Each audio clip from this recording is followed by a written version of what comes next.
Hey, there we go. We got a picture. All right. We did it. I came prepared for this live stream. Oh, heck yes. I know which live stream I'm on. That's right. I feel weird now. I only got like a 5%er. Like, wow. I got like the gallon. I got the gallon going here. Yeah. I don't usually feel this inadequate.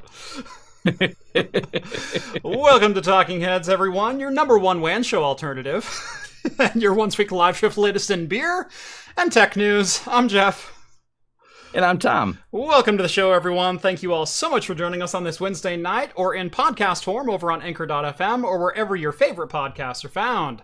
If you've never seen the show before, we talk tech, we talk beer, we talk games, pop culture, entertainment, usually some Star Trek, and usually I remember what we're going to be talking about. All super chats are read on the air, so long as they will not permanently demonetize the channel, and this is your one warning in chat tonight to behave. Everyone got it? Okay, I will not be tolerating any BS tonight, and the mods understand they have free reign of fire. Okay? It's the nuclear option is available. That's exactly right. Last but not least, if you like the content you see on the channel and want to help support us in what we do, there's a couple of ways you can do that. Head on over to craftcomputing.store, grab yourself one of our phenomenal nucleated pint glasses, which are designed and made right here in-house by me in my garage. I cut all of these by hand. And you can also join the Patreon. Link is down in the video description. The bonus to that is you get exclusive access to the Discord server, where you can chat with myself, John, Rett, Steve, heck, even Tom is on there. And join the awesome community that hangs out over there. Yeah, if you ping me, I respond. Yep. And before we get going, I feel like I'm going to need a beer tonight. So... from Silver Frawls Brewery in Silverton, Oregon, it is the Great Emu War of 1932. It's 6.5%, I think, something like that. 6.5, 7, somewhere right in there. Hazy IPA. So there we go. You like a good IPA. I went and looked in my fridge. I'm like, I don't have any of that, but Maker's Mark seems to hit the spot today, I've mentioned this a couple times, but truth be told, I'm more of a spirits guy than I am of a beer guy. Although I've definitely really grown to not only appreciate beer more, but really grown my palate as far as like being able to discern one from another and be more of a critical beer drinker. But my first love was spirits and cocktails, and I mean, when I go on vacation, sometimes I'll bring, like a case of, pub beer or something like that, or, something really easy drinking. But if I'm at a campsite, I'm making cocktails for everyone. So. Yeah, for sure. I don't get to, I'll have one sweet cocktail, but I'm always going right for the different bourbons and whiskeys and things like that afterwards. That's the happier spot for me. Yes. Yeah. No, I'll do some, I really love like a good amaretto sour, Boston style amaretto sour, shake an egg and all that kind of stuff.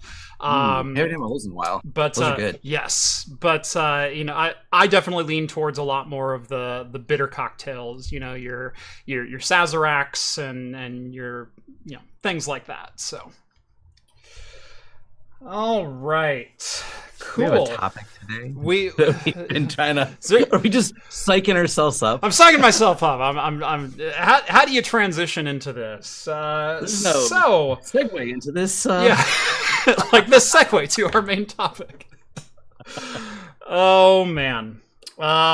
So, welcome to the worst week of your life so far. It's probably a great way to put it. I have some thoughts on the whole Linus Tech Tips Gamers Nexus controversy, and then I have some thoughts on what has become, I feel, an even more important subject, which I really do not want to get swept under the rug. And luckily, from an official statement from LTT, it doesn't appear that's going to happen. But I think we start at the very beginning with Gamers Nexus and the video that was published on LTT, accusing them of poor accuracy in their videos, poor ethics, poor responsibility, no accountability, and can I just say, from the outset, I don't think this video from GN needed to exist. Even though everything was accurate, even though there's not, well, the data presented was accurate. I'll say that. Hey, you used the wrong number in this chart, and hey, you reused this test from a couple days ago, and things like that. None of that was inaccurate. But as a YouTuber, as someone who is in this space and has lived in this space for 6 years and been full-time for more than 3 now, is that where we're at? Where we're just going to start literally picking apart asterisks in other creators' videos? Like, I've misspoke a number of times. I've included bad data a couple of times. I've included wrong steps in tutorials a couple of times. And you know what? Those tutorials still exist. And I've made corrections where I feel I need to make corrections. Tom, you haven't made a response video to any of my videos saying, oh, Jeff doesn't know what he's talking about when it comes to TrueNAS permissions. Like, is that where we're at? I actually do.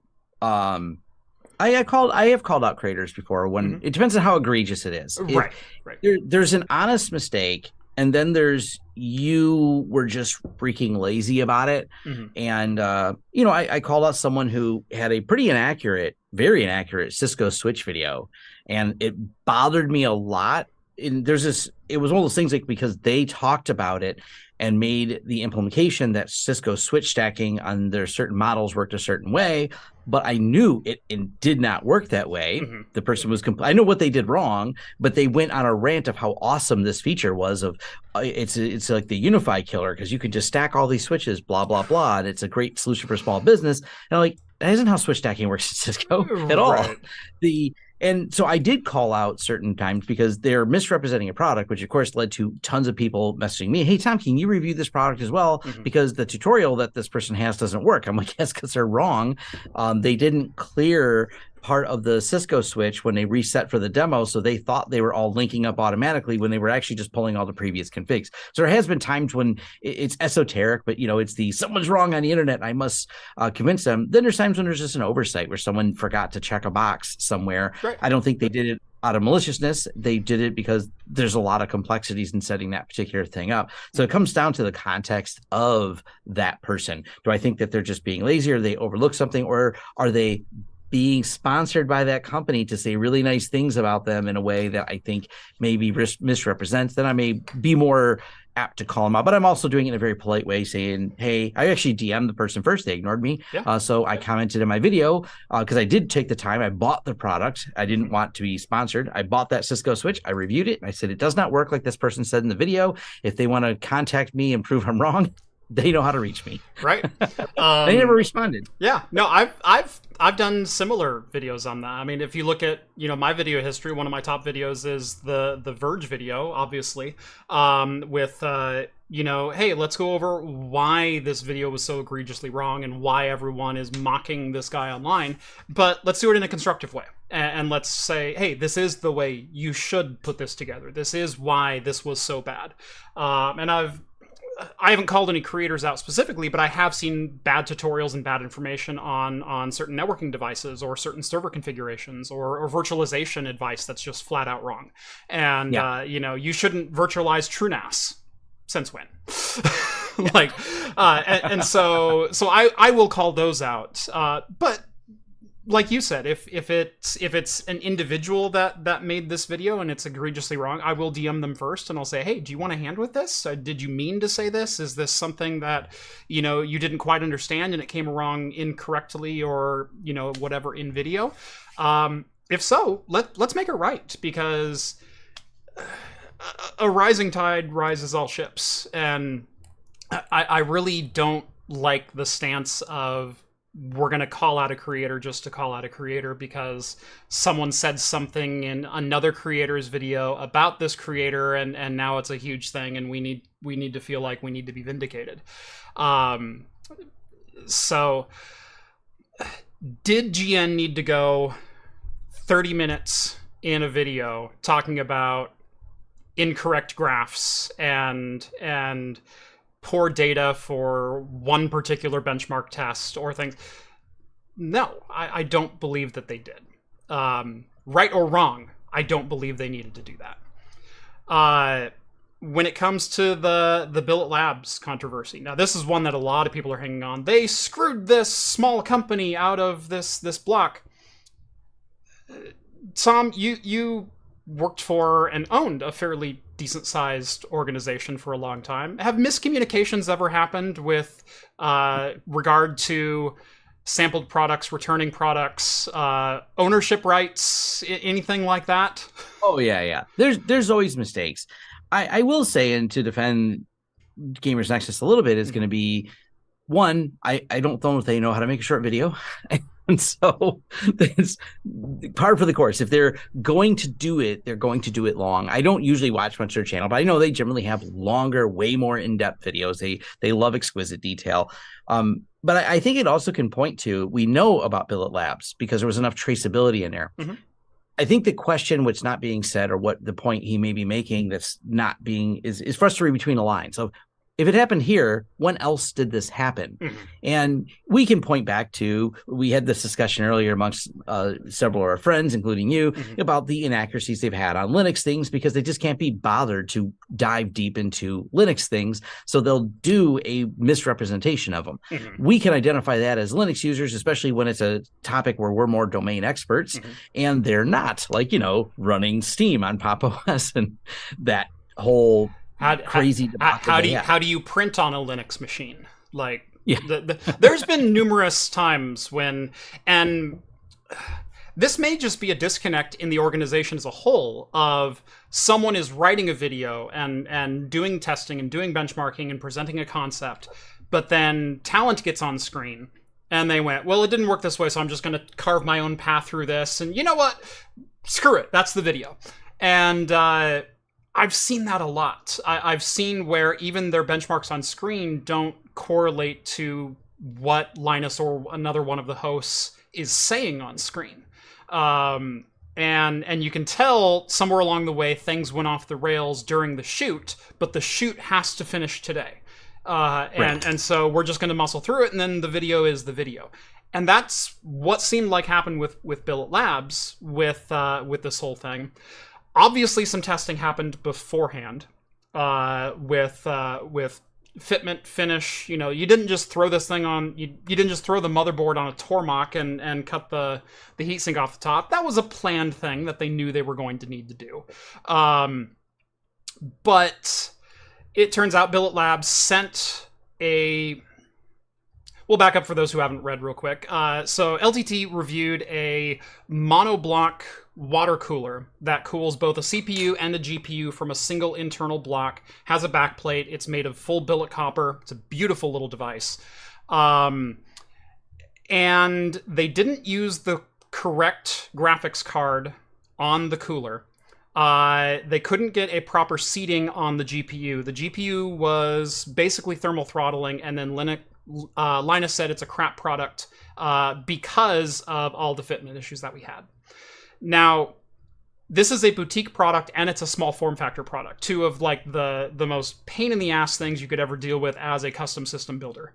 And fit and finish, or rather fitment of a part, is a problem you're going to have to overcome if you're building a system like this. And from someone who's built a number of boutique small form factor PCs, it's something you have to work through. But your end result should still be the benchmarks that are, does this product work? Like, that's the essence of a review.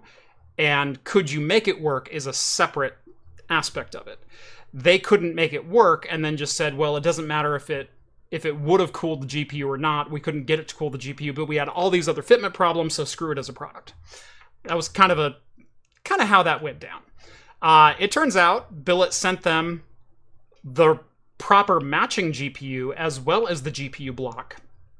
And LTT, for whatever reason, didn't use that GPU in that video. They wanted to use a 4090 instead of a 3090 Ti, which should have fit, but didn't. And then they based their conclusion off that. LTT then went and auctioned off this block at LTX to the highest bidder,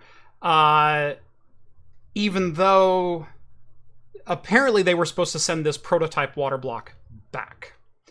Now that's where miscommunication and, rights of ownership and things like that come into play, because both as a,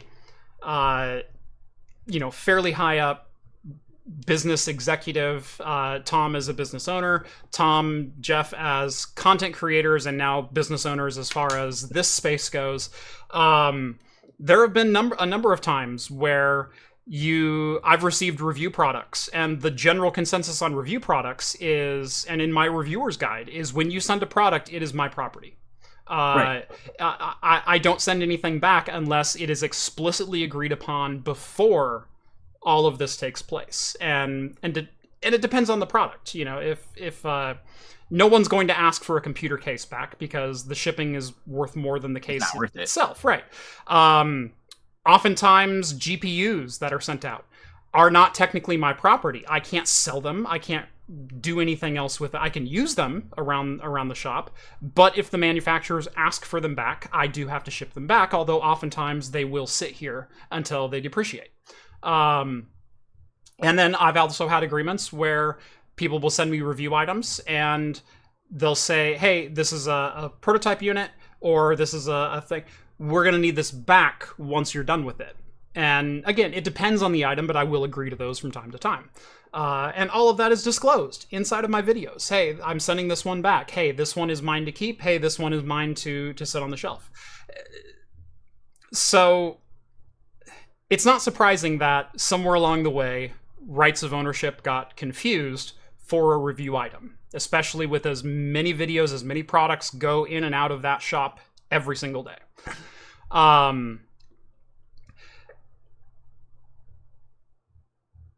I again don't know that GN needed to cover this situation explicitly.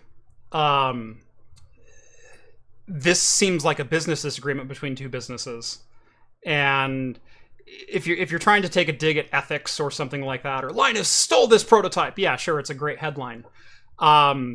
But once the emails and communications between Billet Labs and LMG came out, it was very clear that prior to the GN video coming out and calling out Linus for stealing this prototype, LMG was already on track to make good for this, to either get the prototype block back to them or replace its full monetary value, no questions asked. Now, there is some miscommunication here because while LMG did respond, or thought they responded to an email from Billet Labs, they responded internally and forgot to CC. The CC had been removed from Billet Labs, and so they never got the communication. That was sorted out afterwards. But LMG did take steps prior to the video coming out, and I do want to hammer that home. Look, crap like this happens, and mistakes happen. And is it bad for Billet Labs? Absolutely. They're out of prototype. They potentially are out of graphics card. But LMG was also making it right. Is LMG in the wrong here? Absolutely. But this was also a private business dealing between two companies. Why is this all of a sudden news? And, if I don't return a Cisco switch after a review, Tom, are you going to make a video saying, Jeff ripped off Cisco and blah, blah, blah, blah, blah? It seems a little weird. It does, but this is the part where we're both outsiders, because I watched the follow-up by Steve on GN. Yeah. And so I guess the question would be according to Steve, Billet Labs wasn't getting responses back until this video dropped. And then within 3 hours of their video, then they start getting responses from Linus. Or is that coincidental or not? We just don't know as outsiders. Right. Was that a catalyst, or was, hey, we made a mistake, we forgot, and then we CC'd them. I'm going to go back to the inaccuracies thing, and I think he's just trying to paint the picture of patterns of behavior. Yes. And there's no doubt that you have a responsibility when you have the millions and millions of followers, and if you drop a video, they don't have a video that gets less than 1 million views. LTT is one of the largest media outlets and media tech influencers that exists. Yeah. And yes, you're absolutely right. They do have a responsibility for accuracy of testing, for especially when they've been touting labs as their solution to inaccurate testing. And that's been over a year now, and we're not seeing results from it yet. Right. And as a consumer, if you take the time to give me things to the decimal, I'll assume you actually measured them to the decimal. And the average consumer doesn't think as deeply about it as we do as creators of what went into that. So I kind of think it's good to at least at some level put those things in check so we have a more comparative on there. So we have something to compare it to, because well, a lot of the average people are going to go single source and go, look, this video came up first because it has 2 million views, 3 million views on the item that I like to buy. And the review seems positive. The numbers look like what I think that should probably do. Cool, I'll do it. I don't need to watch an hour-long video, because that's one of the problems with, as I said, Gamers Nexus makes longer videos, and I want to know in 10 minutes if I should buy the product, not 60 minutes, depending on the product. I mean, maybe me and you research things different, but we got to think about the greater ecosystem of people, not just us. Right. So I don't mind that I think there's some validity to the video existing to raise awareness, to think critically, because it's a good reminder to always think critically about any of the reviews that you see. And frequently you can get multiple reviews. It's certainly true of phones. There's no shortage of insert name of new phone that's released, and you can at least find 8-9 solid videos on that phone, and 20 if you're willing to go to some of the fringes of maybe just half-ass reporting on the phone. Yeah, and I do believe there's some validity to Steve's video as a whole when it comes to, going through proper processes and checks and balances and due diligence to make sure of the accuracy of the video. And he did point out a number of things that, like I spoke to at the beginning of this conversation of, obviously there was a writer that was involved, and there was testing that was involved, and benchmarks that were done. And then maybe Linus steps on stage and he goes, well, I couldn't make this work, blah, blah, blah. And so he just starts throwing crap together and then comes up with a wildly different conclusion than maybe the writer had implied, or maybe comes up with different results on the fly than they did in benchmark testing, and when that's your end result, when that's your end goal, you're more akin to an unboxing channel than you are to a proper tech review journalism channel. And especially with LTT trying to push, we're producing the labs, we're going to open source our processes, we're going to do this, we're going to do that. And we're still seeing inaccuracies throughout, a majority of LTT videos. You raise a great point. Yeah, just trying to, we need, even I need to, I was looking over at the scrolling chat there, and they're completely not wrong. Tom used the wrong word in a video so repeatedly, he took down the video after realizing how wrong he was for just describing a function about DNS. At least I was consistent. I consistently said it wrong from the start to the finish of that video, and that video is no longer on the internet. It was just, I don't want that misinformation out there. It's a mistake that I got through editing, and I just didn't realize I had I had an acronym very wrong. Yeah. But I fixed it and I redid it. And it gets, when you're in a little bit more of a niche like that, there's not as many people, so I'm less likely to get called out. But so I have to really self-police myself as much as possible, because I'm trying to tell someone, especially if I'm reviewing like these, I have a Synology large high-end storage server, so I take my time to thoroughly test it, see if it's going to get the IOPS Synology claims, figure out if the failover actually works, because this thing's, I don't know, $15,000, $16,000, I think, somewhere around there, maybe a little more depending on what drive setup you have in it. So I want to make sure I'm representing this product very well to do that. And, I have internally, so since I merged my company, I still have, because I'm part owner, new one, we have a bigger team now of people interested in this. And I always remind them, call me out. I am not infallible. And by the way, I'm not the president anymore. So right. I don't have any bearing on your job. You can tell me I'm full of BS. Yeah. Question from the audience. Why am I downplaying the Billet Labs fiasco? Because while Steve reported the most accurate information he had at the time, documentation has come out afterwards that showed LMG was taking proper steps to make sure Billet Labs was compensated, was taken care of, etc. And so I'm trying to make sure everyone has the most up-to-date and accurate information so they can make their own judgments. The information as it resides in the first GN video is not the most accurate when it comes to Billet Labs. That was my only point. Everyone wants to vilify everything about it right now, and I'm saying of all the things to vilify, a miscommunication and remediation, which involved a miscommunication in and of itself by an email being not CC'd to the proper person, that's probably the least of our worries as far as all of this goes today.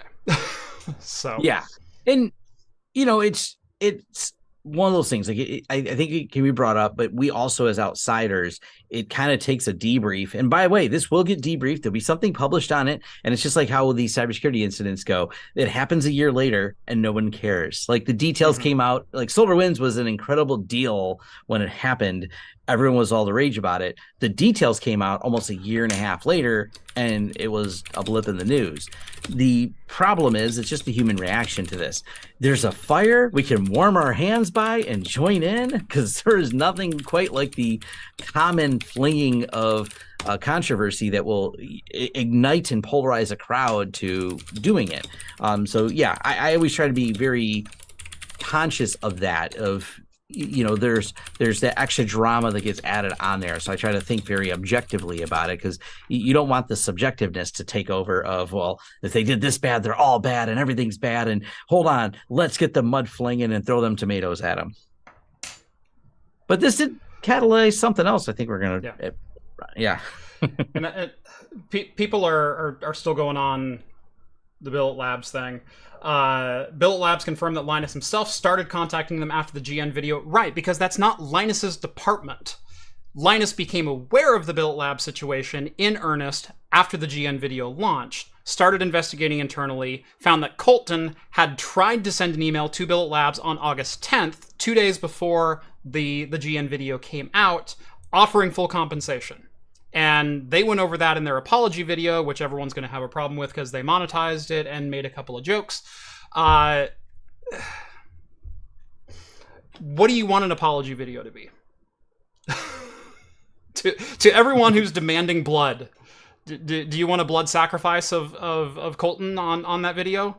Like, what do you want out of them? I will say, and maybe this is a great segue into, I think, the most important part of this conversation that's come up in the last day or so. We'll start with Linus's apology video, because again, everyone wants blood, and I was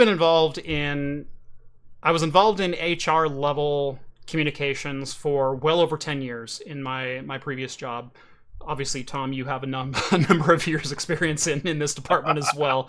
I hate that department. let's take LTT's apology video from an HR standpoint. Okay. It'll start out with a serious tone. Hey, these are the allegations against you as a person or you as a company or whatever else. We need to go through this. This wasn't going to end in drawing the shortest straw and you're voted off the island. This wasn't going to end in Colton being cast into a volcano. This wasn't going to end, one of these ways. These are still people. These are all still individual people who happen to work at LMG. And yes, the video was heavily scripted, because the last thing you want to do is go off topic or off script in a video that needs to have a fairly serious tone to it. Yes, they probably scripted jokes into it, because they're still people. And I have, even in employee correction meetings, not necessarily disciplinary meetings, but like, hey, we've had a couple of things, I need to discuss some issues with you. I will sometimes break tension with a joke, like, because I want the person to feel at ease, and like, hey, we need to go over this thing. I'm not going to kick you into a volcano. Relax. Like this isn't going to result in disciplinary action, but we just need to go over this. And you put on that boss hat, but you're still a human underneath. And that's what a lot of that video read to me was. And again, the majority of the apology video was over a lot of... Can I say nitpicky and not be obliterated in comments? Like, as a whole, there's a lot of things going around from the GN original video and from his response video. Labs needs to get more efficient and get better data out. There needs to be more transparency in the writing. There needs to be better processes in place for technical accuracy before a video is published. There needs to be this, there needs to be that. No one's gonna die here. Do we need to be 100% serious for this video, or can we all just relax for a second? Like, what do you want from an apology video? Yeah, I felt, they're little. Now here's a segue, and joking that it's not a segue. Mm-hmm. I mean, that's kind of just on brand for them. That's how they play it. You know what I mean? That's. Mm-hmm. I don't watch a lot of the LTT videos. It's not truly my cup of tea, but I know plenty of people do, and I've seen enough of their stuff that go, yeah, that's just how they do it. And I don't think that's necessarily bad. I think it's tainted with, and I've seen this even come up in the comments, it's tainted with other things that were going on. And this is where people have to realize the stuff with Madison dropped after they'd already probably produced and uploaded that video. So the joke, you're coloring the apology video with something else that came out later. Right. Now, should they have been aware of it? I don't know. It blew up pretty fast. Right. I don't know if you watched the full apology video. Luke made a joke as the chief technical officer of Linus Media Group that their goal for infrastructure was 6.9's uptime. Nice. Yeah. How many times has 6.9 been mentioned on an LMG video and everyone goes, nice? That was an on-brand joke, and for God's sake, it's a joke I have on my water bottles. But I did an HP part number on my water bottles. The part number is B042069. Nice. Like, there's context, there's on-brand, there's whatever else. What was Luke going... There was no infrastructure complaints. I don't even know why Luke was in that video. But there were no... The servers weren't the problem. It wasn't data flow. It wasn't anything else that was causing delays. So if you take it in the light of Madison's allegations, and here's where the conversation gets serious, and here's where I stop joking. Because, again, this is now boss hat on. This may result in disciplinary action. If you take the apology video and the couple of jokes that were in there, and you watch that after you read Madison's thing, it's a completely different light. Because they weren't apologizing for Madison's incidents and allegations and accusations. And by the way, using those phrases, I am not discrediting, dismissing, whatever Madison's account. We'll get to that in a second. But Luke going 6.9's uptime, that's a very common joke in IT. Because you base your uptime and how much you're willing to pay for hosted services based on the number of nines that you get, 99.9% uptime. You want 5 nines, you want 6 nines, guess what? That's gonna 10x your cost. That's a very common phrase and was very on brand for LTT. Cool. Allegations, sexual misconduct, sexual assault. This is not a fun subject to cover. And for all of the other conversations, for all of the other things, this is the one you guys need to be paying attention to, and this is the one you need to be outraged about.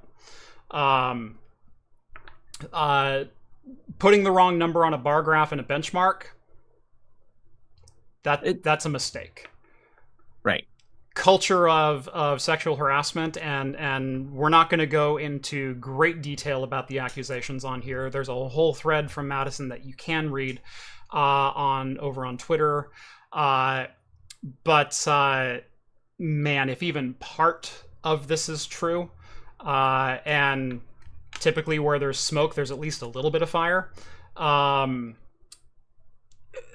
This is a very damning accusation.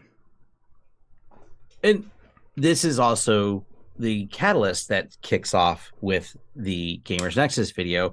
And this is why I think it's actually important that Steve did that video, because it brought forward, if it's challenging for someone to come forward, especially against an employer. It's even much more difficult for females who have been harassed for them to come forward.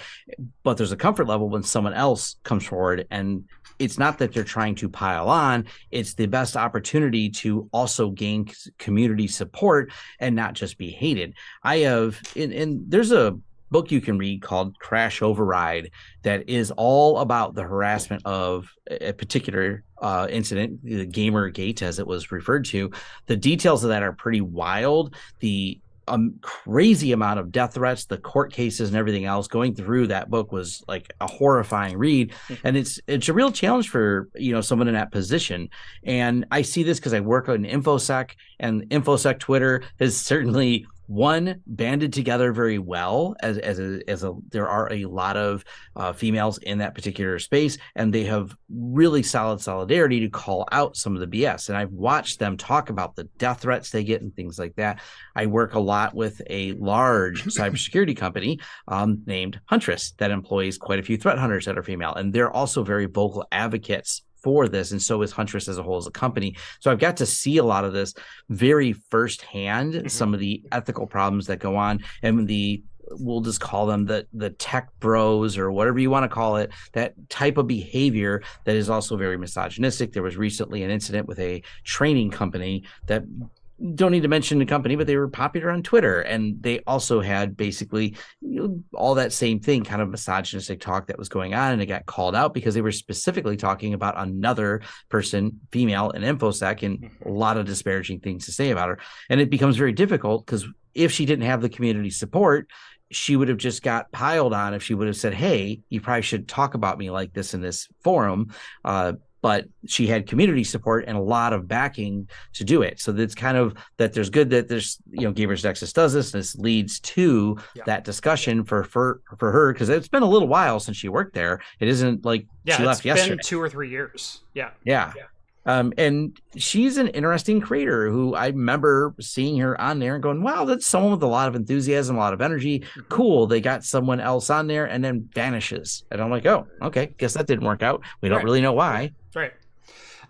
For those who don't know the full story, Madison, also known as Soup, SUOP, on Twitch and Twitter, she had a stint with LMG sometime in, I believe it was 2021. I'm guessing there, so don't... Anyway, I believe sometime around 2020, late 2020, early 2021, she worked for Linus Media Group. They found her through a number of different things. I believe she was involved in the ROG challenge, but also she did a number of, let's just say, holy crap on brand memes that LMG would be proud of. A lot of enthusiasm, a lot of humor. Still brings it because she's got a lot of posts on her socials. You can find her, as you said, Twitter X or what the hell it's called, depending on when you're watching this. But I don't know, what day is it? What day is it? What is it called today? I can't keep up. But she's got a lot of enthusiasm. She does in the very niche creator market for making interesting things, and I like seeing creators like that, male or female. But it's obviously we have very few of the females in there because so many of them, and me and Jeff have personal friends that are in the creative space that have talked openly about it, of the harassment that is just like they have to block their DMs and stuff like that. It's not easy because it just immediately comes with all this baggage that me and you don't even have to think about or deal with. We're like, hey, let's just create videos. Oh, you have to block part of your audience? Wow, they send you pictures like that. Wow, unsolicited. Yeah. Well, and that's just like the acceptance you have to have, unfortunately, as a female creator going in. So that is, that much more tragic. It's cool when you see it. You want to support them. You want to be an ally to the cause. You want to call out any of the BS you see because you don't want them to be harassed. You'd like to see them flourish and create because, hey, why not have the other half of the population also interested in creating content and not worried that they will be harassed into not creating that content? Right. It drives me nuts that we're still dealing with harassment, discrimination, misogyny, anti-trans, anti-race, anti-whatever else in this day. Like, you would think with the advent of the internet, we would figure out that we're all just people. And you would think.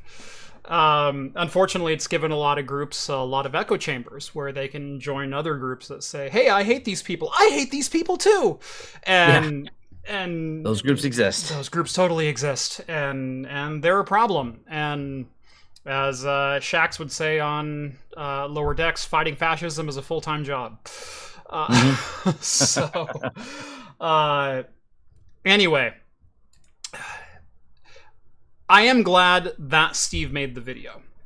When it came out, in just the context of Steve's video, my gut reaction was, holy shit, what a hit piece. And part of me still feels that way. Now, part of this is a little bit personal because of part of the attitude that Steve has in his videos and part of the attitude that he, speaking of echo chambers, kind of resonates it within his audience. I still can't make a video where I mount a radiator without being told that Steve said don't do it this way. I can't lay down thermal paste on camera without being told Steve said that's not the right way to do it. Even though Steve didn't test an EPYC CPU, he tested a 775 socket chip. Like, there's different methods, and they, I can't do anything on my channel that is contrary to what Steve has done because Steve said this was the only way to do it. The data says this, and anyone else is wrong. And so, forgive me, as a creator, as someone who maybe has different goals in mind when they're building computers and components and putting things together, and maybe has different goals in mind in the creator space. When I don't fully agree with Steve, and I think there's another way to do things, and my testing shows this is the other way to do things, but the community comes out and says, well, Steve said you're wrong. And now Steve comes out and makes a video where everyone else is wrong. And can I just say before anyone calls me out for the other YouTubers who are doing it wrong, did you notice in the video, I didn't break down anyone's benchmarks. I didn't call out any specific data that anyone presented. In fact, I spent the first 5 minutes of that video stating how the way that GN and Hardware Unboxed and LMG and J2Sense and Paul's Hardware and whoever else was in the thumbnail, the way they do benchmarks is absolutely the correct way to do benchmarks. I'm presenting an alternative way to do benchmarks, which I think could be beneficial, showing a hardware match and maybe giving some more data to the consumer to make a more educated decision on top of data that already exists. It was asking for more data, not less. It wasn't advocating that Steve's way was wrong. It was advocating there's another way to do it that's also correct. And there's different ways to call out things like this. Yeah. But because I disagreed with Steve, and because the video thumbnail said other YouTubers are doing it wrong, no one bothered watching the context of that video. So yes, I'm a little bit jaded when Steve comes out and says, Linus, you're doing everything wrong, you're inaccurate, you're stupid, your process sucks, and you should hate yourself. Maybe I'm a little sideways on that. That being said, as you stated, Tom, the reason this video exists, or because this video exists from Gamers Nexus, it took some of the power away from that dynamic and allowed Madison to make these accusations. Yeah. And obviously, they are accusations. We all need to keep that word in very fine context. Nothing has been proven one way or another yet. And I'm not saying I don't believe Madison, and I'm not saying I don't believe LMG. I'm saying we need to wait for more data. And normally in situations like this, the accusation is all we would ever get, unless there's criminal charges. Because oftentimes with situations like this, there could be NDAs involved, there could be settlements involved, there could be things that say, hey, we agree we did wrong, we're going to pay you compensation, but we're never going to speak of this again. And that's the way a lot of these things are handled. And so when the accusations came out, I went, man, the biggest thing that we need to be focusing on right now is the one thing we're never going to get an answer to. And that really sucks. However, after the accusations came out and after the LTT video, apology video was posted, and some of this started getting some more traction, The Verge actually wrote an article all by themselves. Sorry. Yeah, I know. With direct quotes from Linus himself on the accusations, as well as Taryn Tong, new CEO of Linus Media Group. I'm just going to read the quotes, and then I'm also going to read the Twitter quote, and then I'm going to comment on it. So here are the quotes. We reached out to Linus Sebastian about these latest accusations, and he responded via email saying, I was in a state of shock reading through the allegations, plain and simple. They aren't consistent with my recollections. They aren't consistent with our internal processes. They aren't consistent with our company values. We pride ourselves on maintaining a safe and inclusive environment. In addition to our existing reporting systems, both anonymous and otherwise, we proactively reached out internally today to encourage members of our team to report any workplace bullying or harassment they might experience so we can take quick and decisive action. Our HR team will be conducting a more thorough assessment of the allegations, and when we are ready, we will release a more complete statement. For now, I would ask to allow our team the time they need to be as thorough as possible. Linus Media Group CEO Taryn Tong also responded via email saying he was shocked and the allegations at the allegations and the company described in Madison's allegations.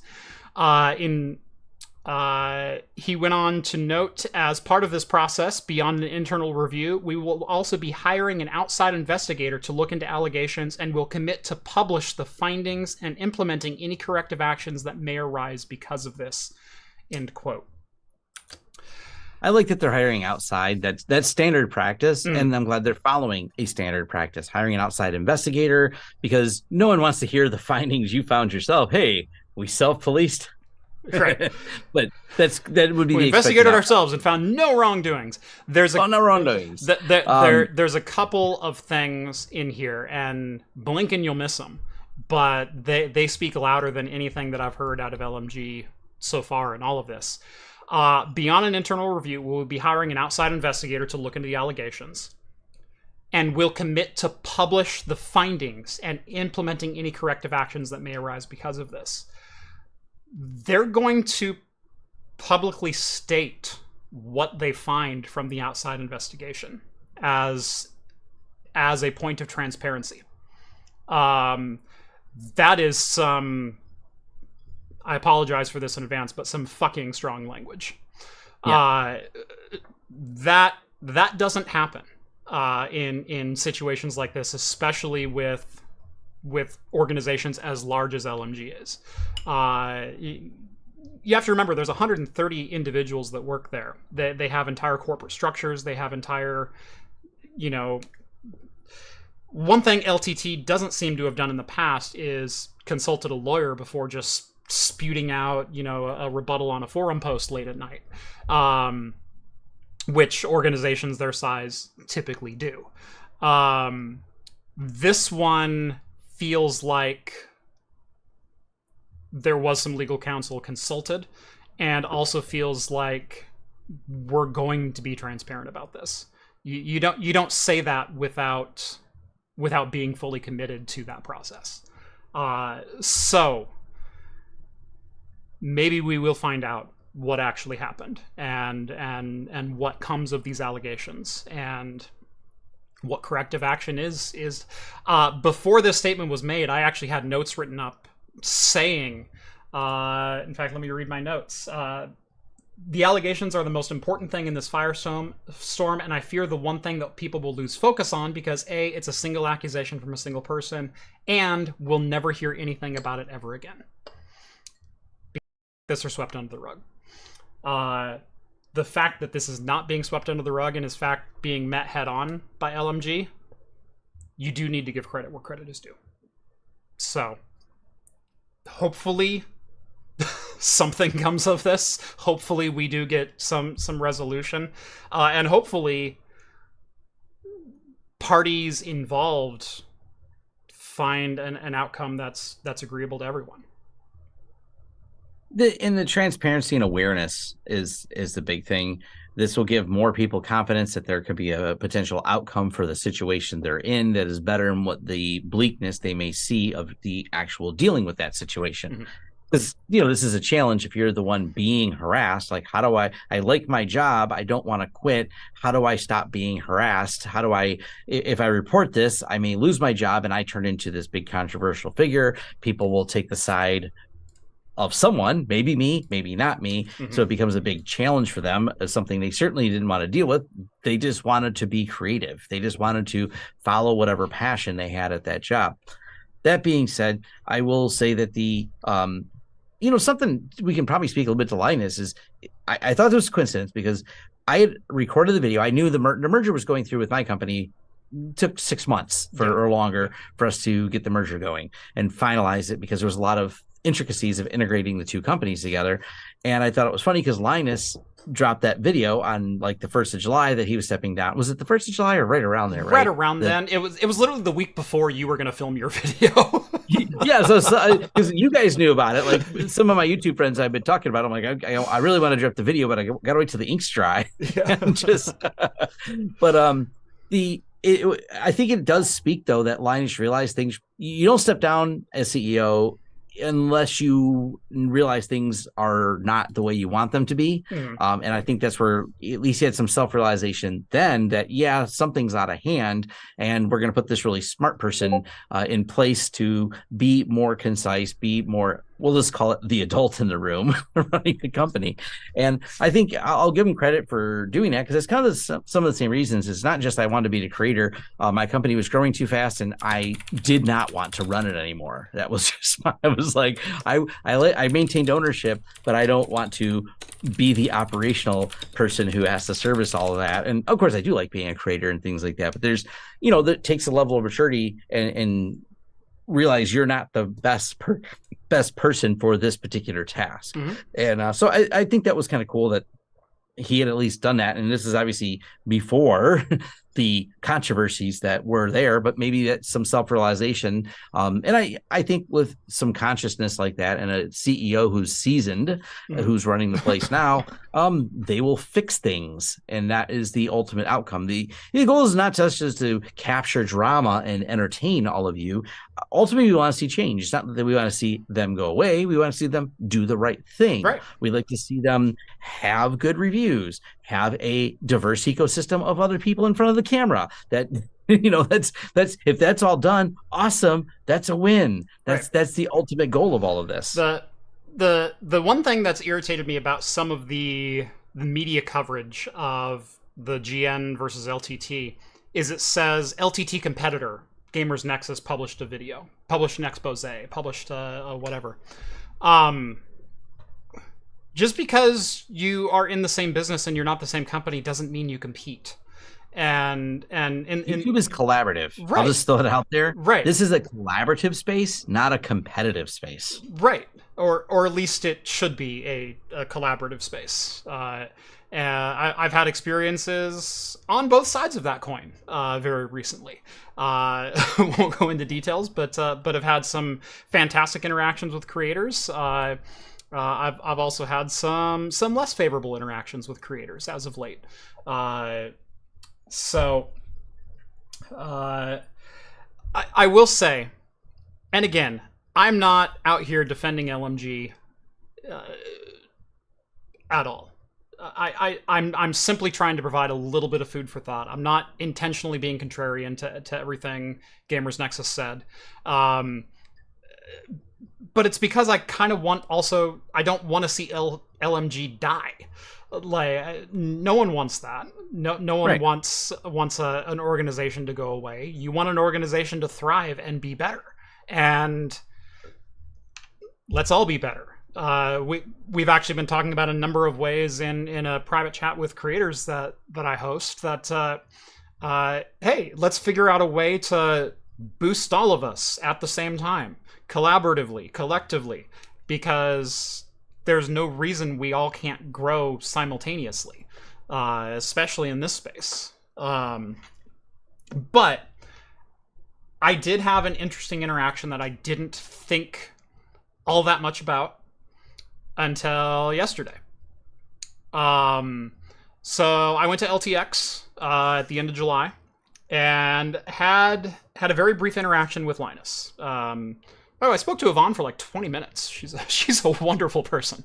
But had a very brief interaction with Linus after dinner one night, and it was me and I think the Fox was standing there, and there were maybe one or two other creators, and someone asked Linus about the grind, about how many videos you're producing, how do you do that, and he made the comment, and by the way, this was 2.5, 3 weeks ago now.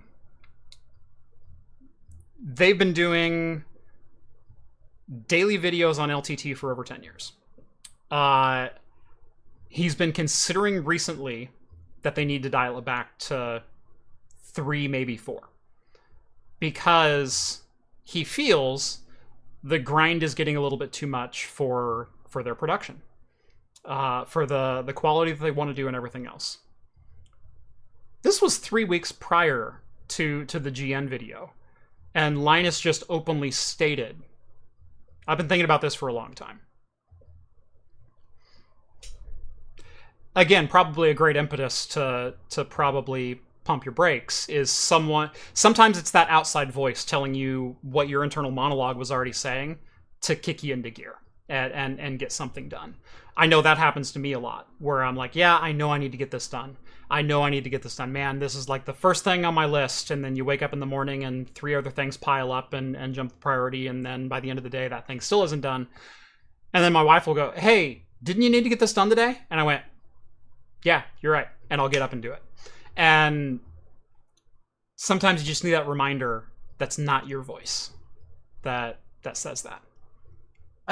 I think one of the things that you may not realize as much, speaking more overall to the audience, is when you have the responsibility of a lot of people. So when I worked in corporate and I was in management, we had about 500 employees. And I was with the CEO a couple times when we had some real issues where he was worried because we were primarily a Ford supplier here in Detroit. I was head of IT, but we moved freight for Ford. Ford had a tire shutdown, and that was because all the tires were blowing up on the Ford Explorers, and they had to stop production. Yay, very Firestone.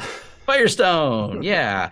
Well, what that led to was a very upset group of us going, I have to tell all these freight moving people, we're going to have to lay them all off for only 2 weeks. And that's barely enough time to apply for any type of unemployment for them. And a lot of them, we just know they live paycheck to paycheck. So that's a hard conversation to have. Unpredictably, you're not going to get paid for the next 2 weeks because we have no freight for you to move. How do we deal with that? He was very visibly shaken and upset. He goes, there's several hundred people that will not get paid. And this is some of the pressures. My company was much smaller when we merged, but even now, I'm still part of the management team. We have 30 employees. If we make a egregious cybersecurity mistake, there will be 30 people who don't get paid, and we will have a problem. They could lose their jobs, and they like where they work. At least they tell me they do. And so they may be biased, At least to my face, they say that. To my face, they seem to say that. But there's a lot of pressures that come with it. And when you get in a production cycle, it's not like they just produce X number of videos. It's the number of people that needed to support that videos and those videos, because it's not the product that they give that makes the money. I've seen YouTubers do stuff for free products. I a lot of times buy my own products. That does not pay the bills. It does not pay the editors. It does not pay the building, the lights, the thousands of dollars. It's a really good thing that I can eat mini PCs to keep myself alive. My kids love, driving graphics cards to school in the morning. We live off that sponsorship money that comes in.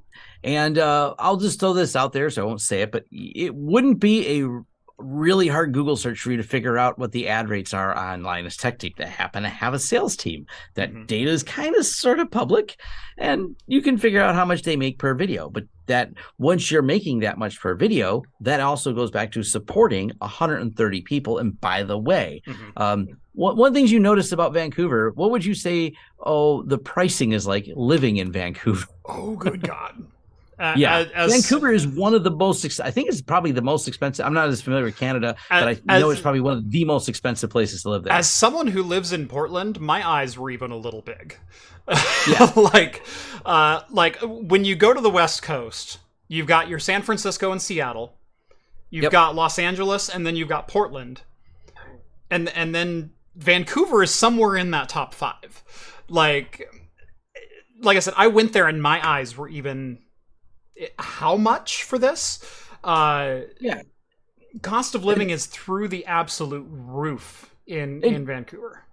Feel free to go on Zillow and look up houses in Vancouver in that area, and you go, oh, okay, this house is hard to afford. And these people talk about going to their homes, which means they're buying these homes for that extravagant price, which means they make an income to afford it. Right. You can defer what I'm talking about here is you have 130 people and they all are probably making some pretty good income. Yeah. That means payroll's still due when payroll's due. And once we've built up to 11 videos, how do you wind it back out? Who's getting the cut? Because that money stops coming in. Right. Well, do we have enough to cover payroll? Are we selling enough merch? And then that slows down. They have to make those decisions. So there's kind of a trap you work yourself into. And I don't know Linus's particular tech. We know where he is technical acumen, but he's more of a kind of a personality type. Is he a business owner type where he thinks about that? These are, does he really have his numbers worked out? We have executive management teams that we've worked with who put together the way our structure and infrastructure works. I've actually gone through MBA programs and stuff like that. So I am someone who has a business background, so I understand the complexities of it. I don't like it. Right. Yeah. It's one of my least favorite things to do. There's a reason I sold it, so it's someone else's baby now. Right. If you follow the origin story of Linus, he and I are not that dissimilar in he just started on YouTube, 10 years before I did. And man, I really wish I would have just picked up a camera and done it, because I thought about it when he was getting started. We're both just high school kids that grew into tech and eventually got jobs in some form of tech sector. Linus with LTX, me with private contracts in networking and things like that. And we're both grind culture kind of guys. It's nothing for me to work 80 or 90 hours a week. It's what I do. It's just who I am. It's the way I'm wired. I can't sit still. I can't not think about the next project or the next video or the next whatever thing that I'm working on. And by the way, the tech projects are like a quarter of what I do with my time, because sometimes I'm building mountain bikes. Sometimes I'm figuring out how to tune up my electric scooter. Sometimes I want to work on my CNC machine. Sometimes I want to do that. Like, my brain just never stops. And from what I've heard, Linus is wired very much the same way. Now, he grew from the kid in BC to the guy who is the CEO, now former CEO, but CEO of a 130 employee media conglomerate, multi-$100 million business. Does he have the skill set that is required to be a CEO of that size business and that organization? Have you hired the right people? Do you have the right people in the right positions? Do you have the right power structure? Do you have, I will say, from an outsider's perspective, he definitely has a business acumen on how to make money, on how to spend it well, on investments to make as far as real estate or other, otherwise. He's done very well for himself, positioning the company to be self-sufficient. And for a YouTuber with 15 million subscribers, if you look at other channels that are his size, they've got like 6 employees. He has 130 employees. He's obviously doing something right there. Okay, those numbers don't materialize overnight, and they don't pay their own bills. So there's obviously something he's been doing right. There's also obviously some things that he's been doing not so right. And maybe that comes down to the day-to-day business running of things. Maybe that comes down to, and I don't know if Yvonne is in this position, but I know Yvonne is CFO, but who's in charge of HR? And was that the right hire? Who's in charge of this aspect of your business? And was that the right hire? Or was this just the person who's worked for you for 12 years, and so it's the person that I'm going to trust to do it? Are you introspective enough to make the right decision when it comes to the scale of your business?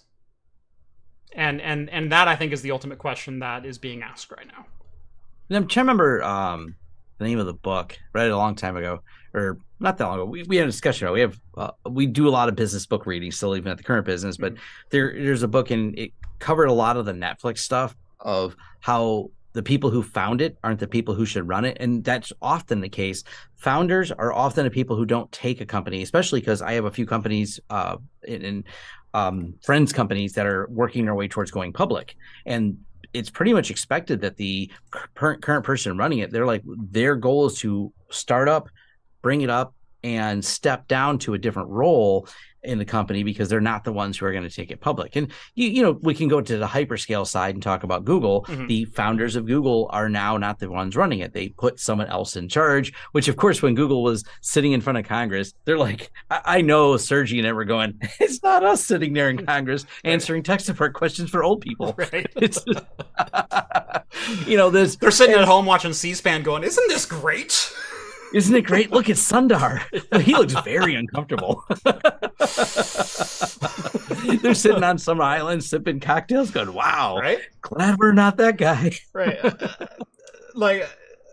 I have a decent business acumen. I am very good at people management, at project management. That is where a lot of my skill resides.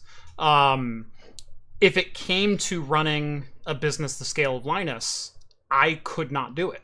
And I fully admit I could not do it. I've managed teams of, a dozen people. I've managed, $100 million projects before.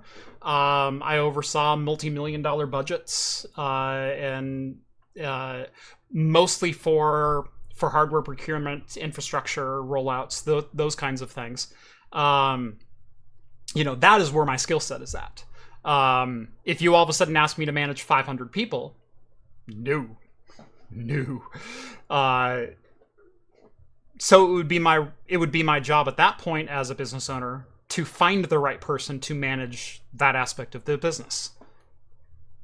And has LMG made all the right decisions when it comes to business management? I think that's the biggest question. Yeah. I mean, I only got up to 10 people before I said, I don't want to do this no more. 10 people, a bunch of contractors. And I said, I talked to my friend Jason. I'm like, you want to buy this? I got this thing for sale.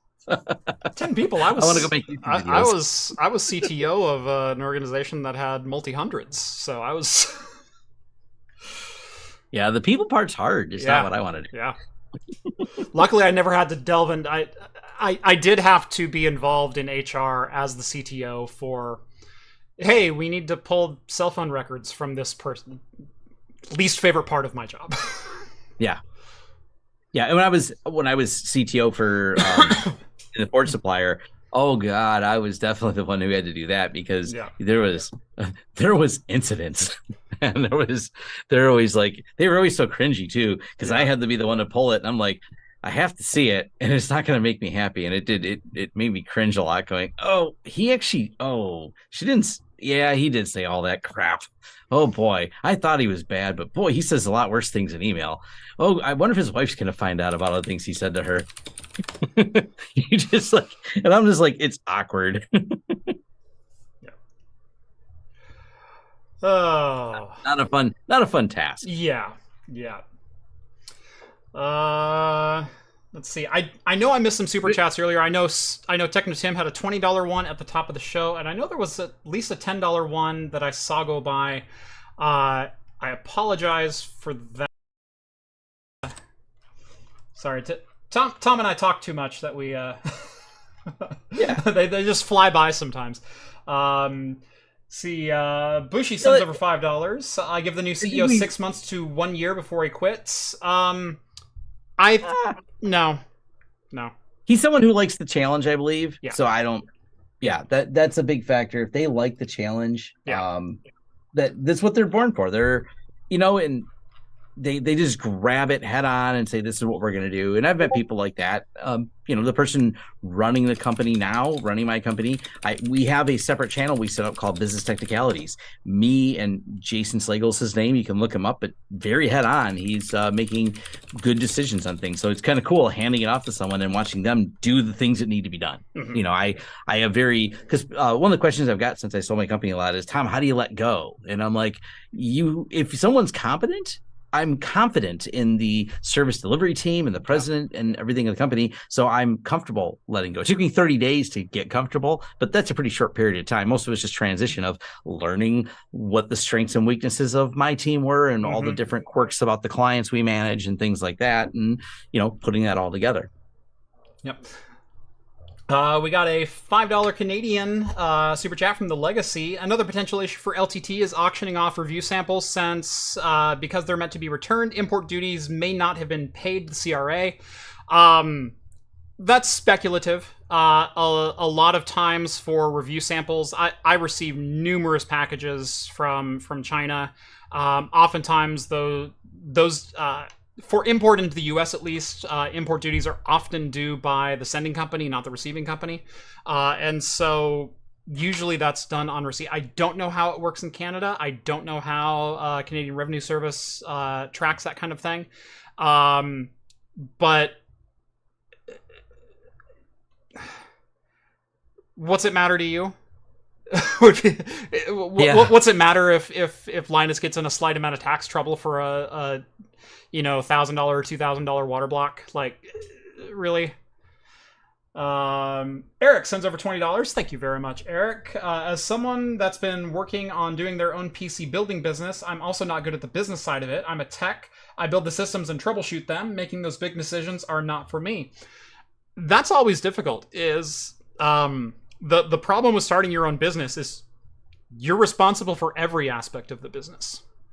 There's not a time when you don't have to think about shipping costs or if you hire a contractor or an employee, relations with that employee, or is that employee happy, or are you making sure you're paying proper income taxes, getting 1040s and W9s to where they need to go? Are you doing this? Are you doing that? Are you paying your taxes?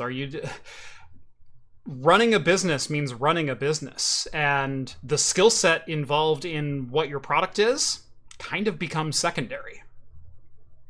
There's a video you'll find, because I've made variations of it over the years. I do have I believe I did earlier this year. So it's a 2023 edition of My Job Sucks Isn't a Business Plan. Should you start a business? And we cover it from the tech side, but that's funny. Yeah.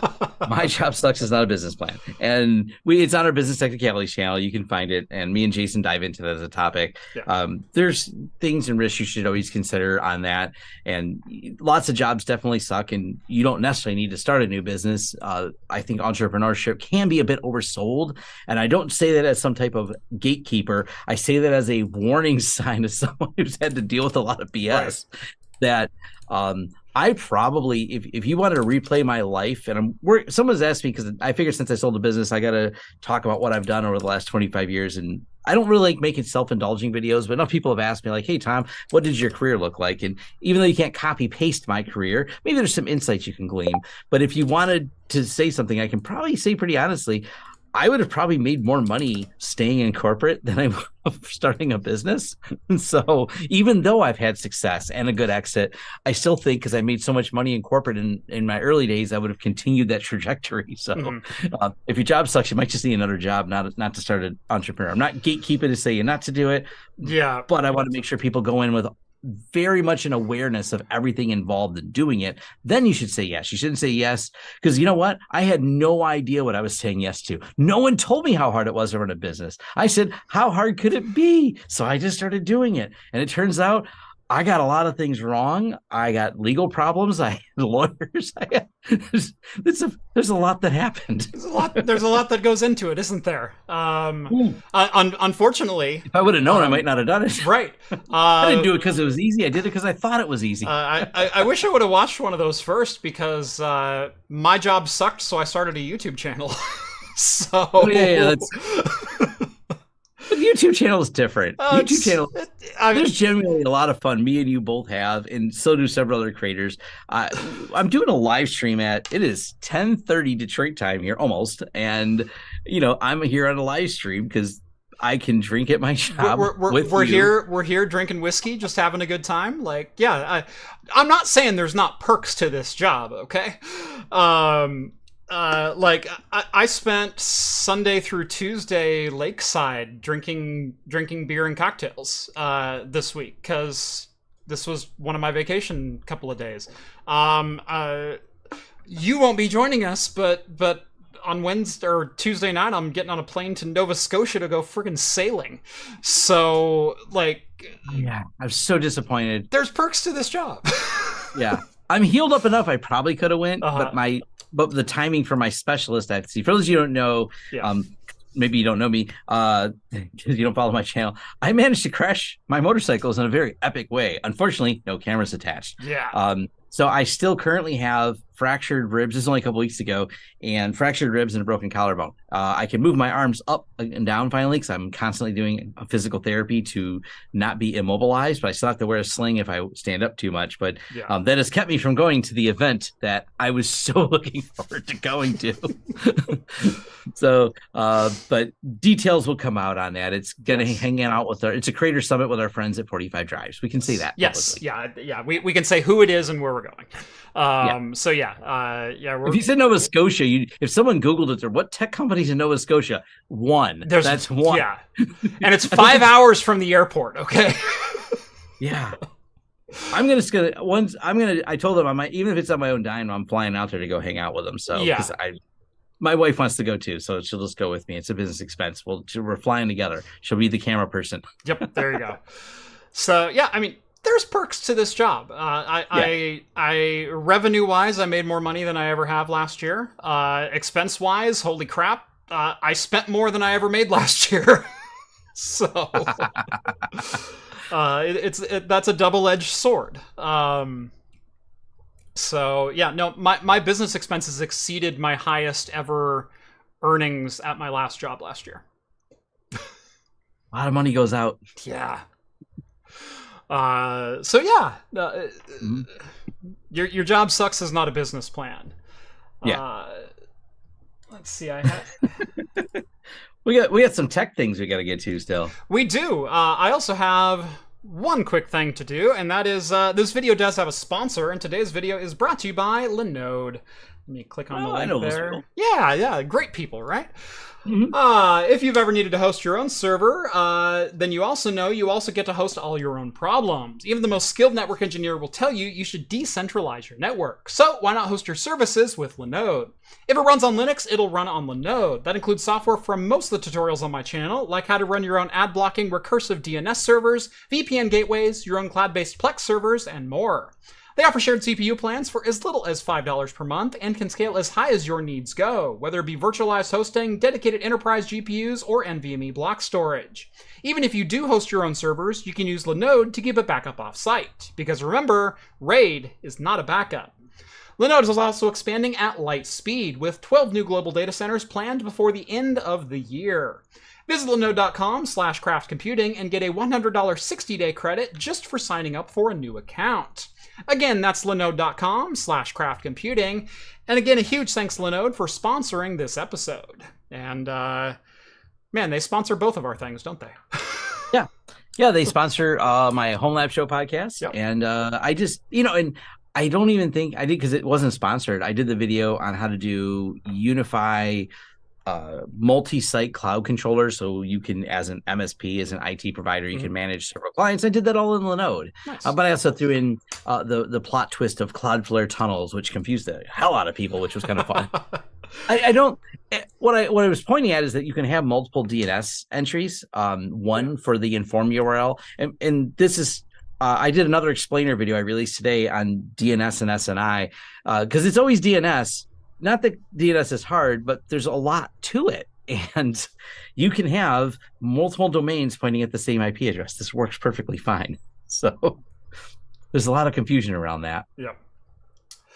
One more quick super chat, and then I'm going to duck back to my fridge and grab another beer because Okay. my glass is empty. But Digital High Five Media sends over $5. Thank you very much. The issue no one's talking about: credibility of the lab letting a prototype out of their ownership. That wasn't the lab. That was the business team and right of ownership with review samples we covered earlier in the show. That's very gray and murky water, depending on literally company by company and device by device sometimes. So miscommunications happened, and what happened. Luke did mention better inventory in the video. I did forget that aspect, that Luke did mention better inventory control. Part of what they're doing right now is just taking stock of what they have, and making sure that it's all in the right place. And maybe that I believe he was more referencing internal assets like servers, workstations, parts, that kind of thing. Maybe that also includes review samples, in-out, shipping, receiving, procurement, whatever. So, yeah, we'll see. Anyway, give me about 6 seconds, and I'm going to go... I can dance and entertain people. All right. So he left. What do I do? Things I'm talking about, and I've seen someone talk about ZFS is cool. I definitely, for those of you that don't follow my channel, do a lot of videos on TrueNAS and ZFS, and I've been accused numerous times to the point where I have a shirt on it that says I'm part of the cult of ZFS. Which, yes, because it's a cult with integrity. Yes. And redundancy. Yes.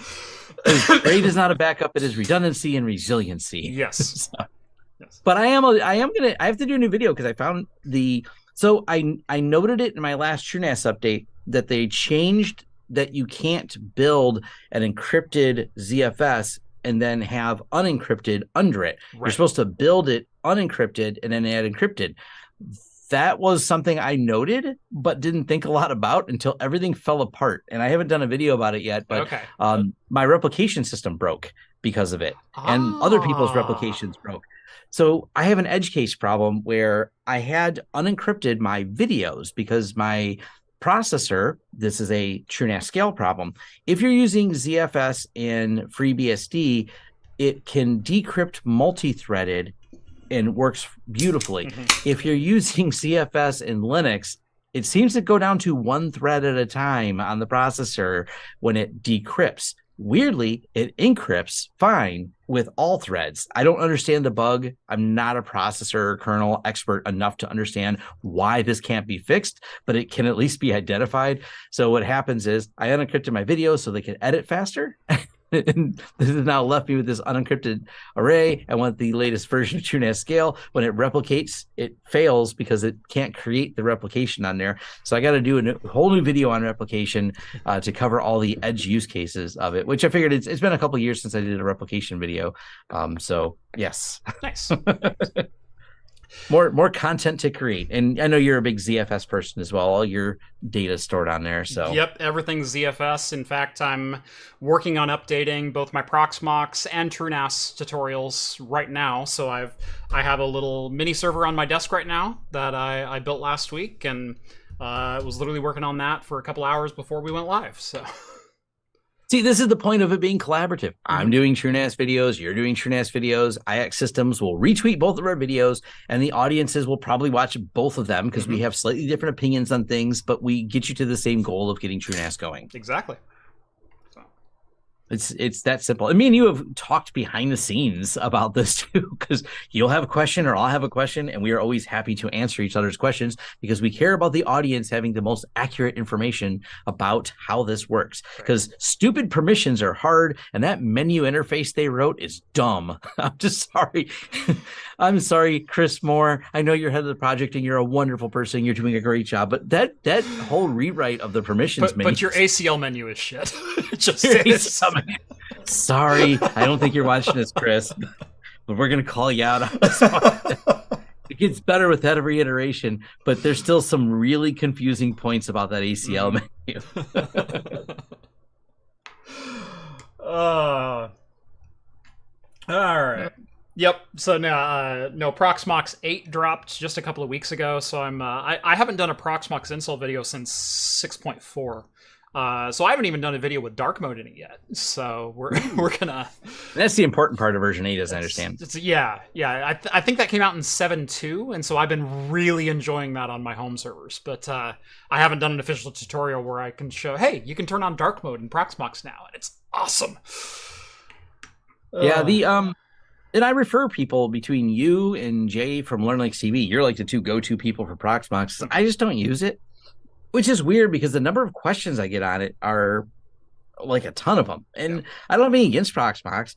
My only, well, I will pick something about them, but it completely doesn't apply to the home lab. Oh, we're going to fight now? Okay. We're going to fight now about this. It's a scalability thing.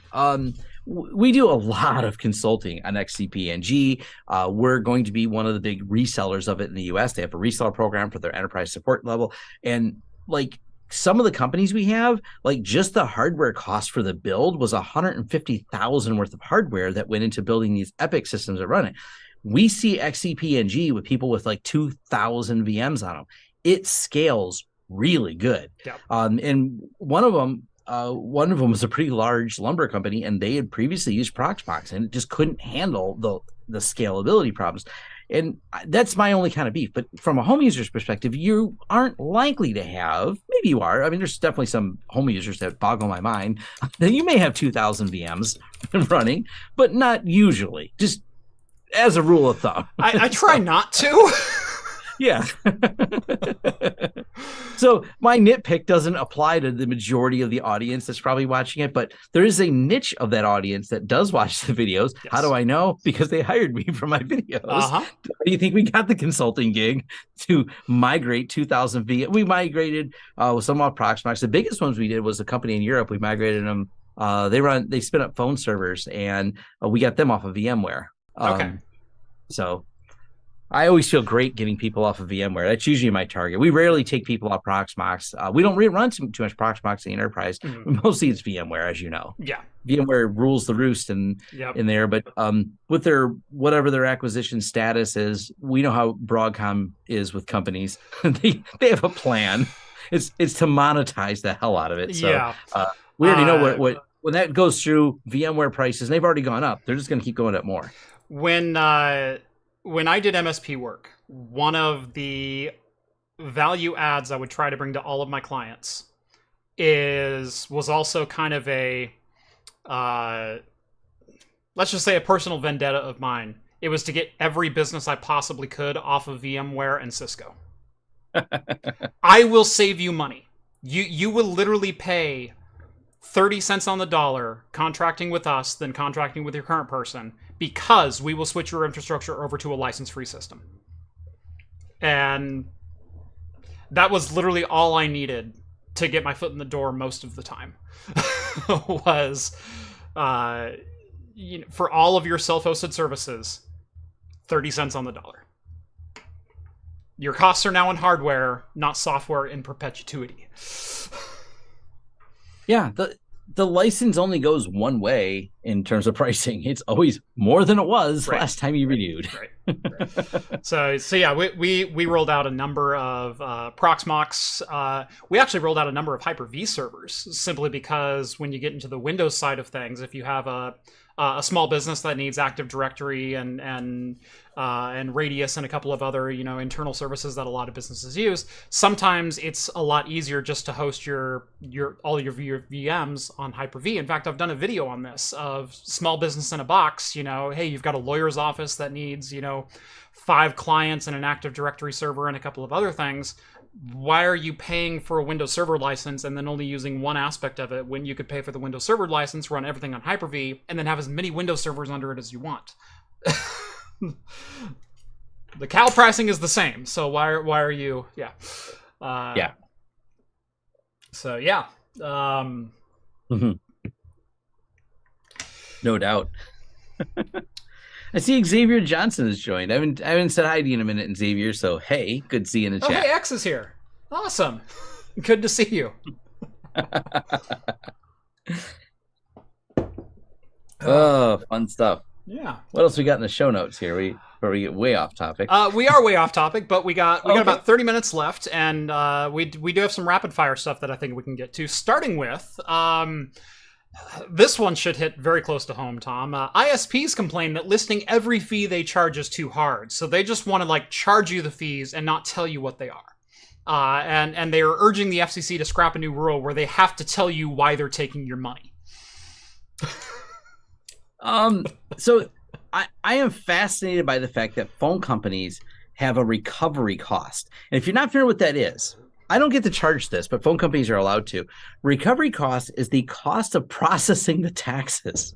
So they charge you the tax and they charge you the labor of processing the tax. That's what recovery costs are in your phone bill. So I imagine it's something similar being slapped on the ISPs, going, and it's kind of an investigation undoubtedly into what those recovery costs really are.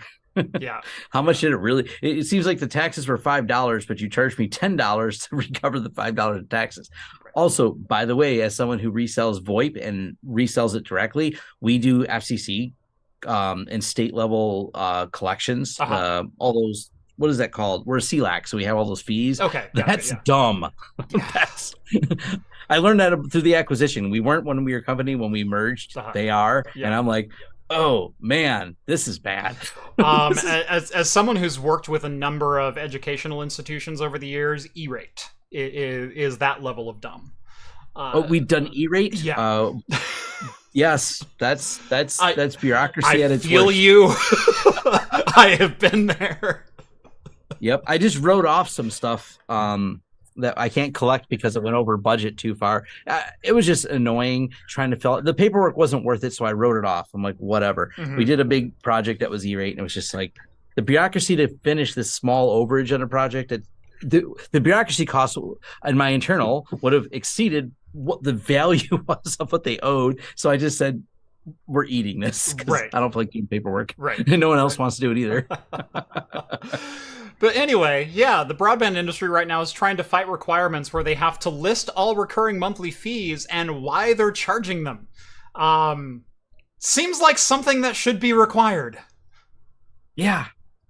Especially because we gave them $40 billion to roll out fiber, yet I don't have fiber.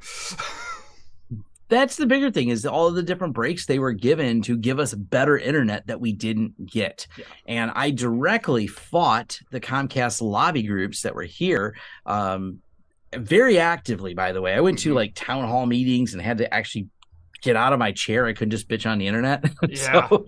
And we actually have an interesting marketplace here in Detroit because we have 3 providers. Mm-hmm. We have a very competitive marketplace. I have multiple fiber providers at my building, and that is not something you normally get, but that's because for reasons I can't figure out in the Detroit area, we actually had solidarity around screw these ISPs trying to do lock-in to different places. Mm-hmm. Well, it's because Detroit had enough municipal ISPs that came up at once before the incumbent ISPs could go, wait a minute, you're not allowed to do that, and pass legislation that disallowed them from activating.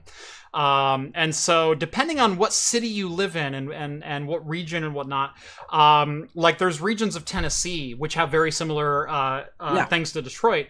There's also regions like Seattle where it's like, no, it's either Comcast or AT&T or Fios, and we all have our chunk of the city, and we don't cross lines. We don't compete with one another. But we're not a monopoly. Why would you call us a monopoly? That's just a bad word. We just don't go into each other's territory because it's not worth it. Right. Yeah.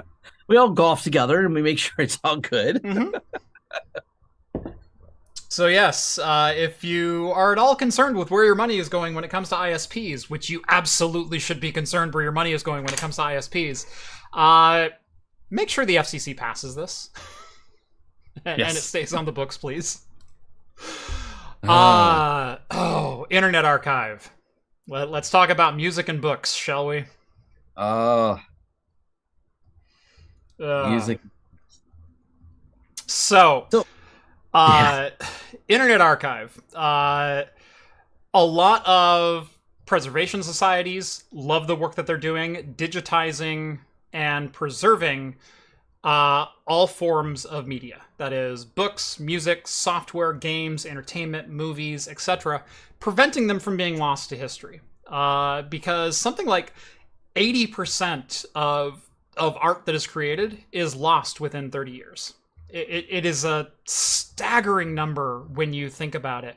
And a lot of it has to do with copyright laws, anti-digitization actions, and lobbying from the RIAA, MPAA, etc. Well, you can't take a 78 record and just scan it onto a website. That violates our copyright law. They would rather the music die forever than someone possibly listen to it for free. Yeah. And sorry, as an artist, as a content creator, I want my stuff around forever. I don't care if anyone watches it for free anyway. You're watching it for free right now. None of you are paying for this. You had to suffer through your Linode ad read. Right. Yeah. So it's a pretty easy trade, though. Yeah. This is a decent ad read. Brought to you by the Segwave, to our sponsor. The Motion Picture Association and the music industry as a whole is hot garbage. Yes. One of the things I recently read, and I highly recommend, and by the way, he's a hero of mine, is Cory Doctorow. He wrote a recent book called Choke Point Capitalism. Yes. Really good book. And if you had any thoughts of visceral hate for the music industry, you will read this book and they will be 10x'd. And one of the things that really was enlightening out of there is just how much they screw over the artists. If you ever wondered what happened to the artists you liked in the 90s and early 2000s, some of the formative years of me and Jeff, and you wonder what happened to those artists. Don't age me like that. Yeah. Well, it turns out I'm a spry 20-something. Yeah. Well, it turns out those artists got really, really screwed and are not impoverished because of them being bad with money. The only bad thing they did was sign egregiously terrible contracts that got increasingly worse. And the early 2000s turned out to be some of the worst contracts ever written for artists in the history of artists. Mm-hmm. And it's very, very detail oriented and well documented in Cory Doctorow's Choke Point Capitalism book. The good news is, I think it's 21 chapters, and it's 19 chapters of dystopian future and 2 chapters of shovel-ready solutions on how to fix it. So it ends on a good note. Yeah. Speaking of those 90s and 2000s artists that went broke, your MC Hammers and whatnot of the world. Well, he might be an exception. I think he made some poor choice. That golden shower, or I'm sorry, golden faucets and everything else. Well, I mean, while we're on the subject, but speaking of the music organizations and record companies that were involved in all of that decision making, let's see the usual suspects: UMG Records, Capitol Records, Concord Bicycle Assets, CMGI, Sony Music Entertainment, and Arista Music. Weird, they're filing a lawsuit that says that the Internet Archive cannot digitize 78 records because they don't own the copyright to them. Yeah, just so Disney in there somewhere, because they're doing something egregiously bad right now as we speak. I'm sure. We haven't gotten to the digitizing of VHS cassettes from the Disney Diamond Collection, so yes. I'm sure the lawsuit from Disney is impending. Absolutely. My favorite comment of Disney is by Dead Mouse. In an interview, they asked him how he settled. If you type in how did Dead Mouse settle with Disney, he was asked that in an interview, and he kind of leans in the camera and he goes, "It was amicable." And you're like, "Can you talk more about it?" He goes, "Yes, it was amicable." And he goes, "Let me explain something. Disney is not built on a mouse. Disney is a company built on lawyers that live on top of other lawyers, and sometimes Disney sues itself and wins. And I don't know how that works." And he goes, "So all I'll say is my terms are amicable," which I thought was so funny. He's just like, "That's all I will ever say about Disney again." That's funny. I will say we do have a little bit of a local history with Disney here in Oregon. So you might know the Oregon Duck. Our mascot, our college mascot, is Donald. Is based on Donald Duck. And especially in the 80s and 90s, they used Donald Duck he had the sailor cap and everything else. It was found out. Donald. No. This actually goes back to an original agreement with Walt Disney himself that Oregon had actual written documentation and contracts signed that Oregon as an institution and a sports authority was able to use the license of Donald Duck in their portrayal of their mascot. Now, Oregon did get into some trouble in the 2000s because they couldn't find that contract.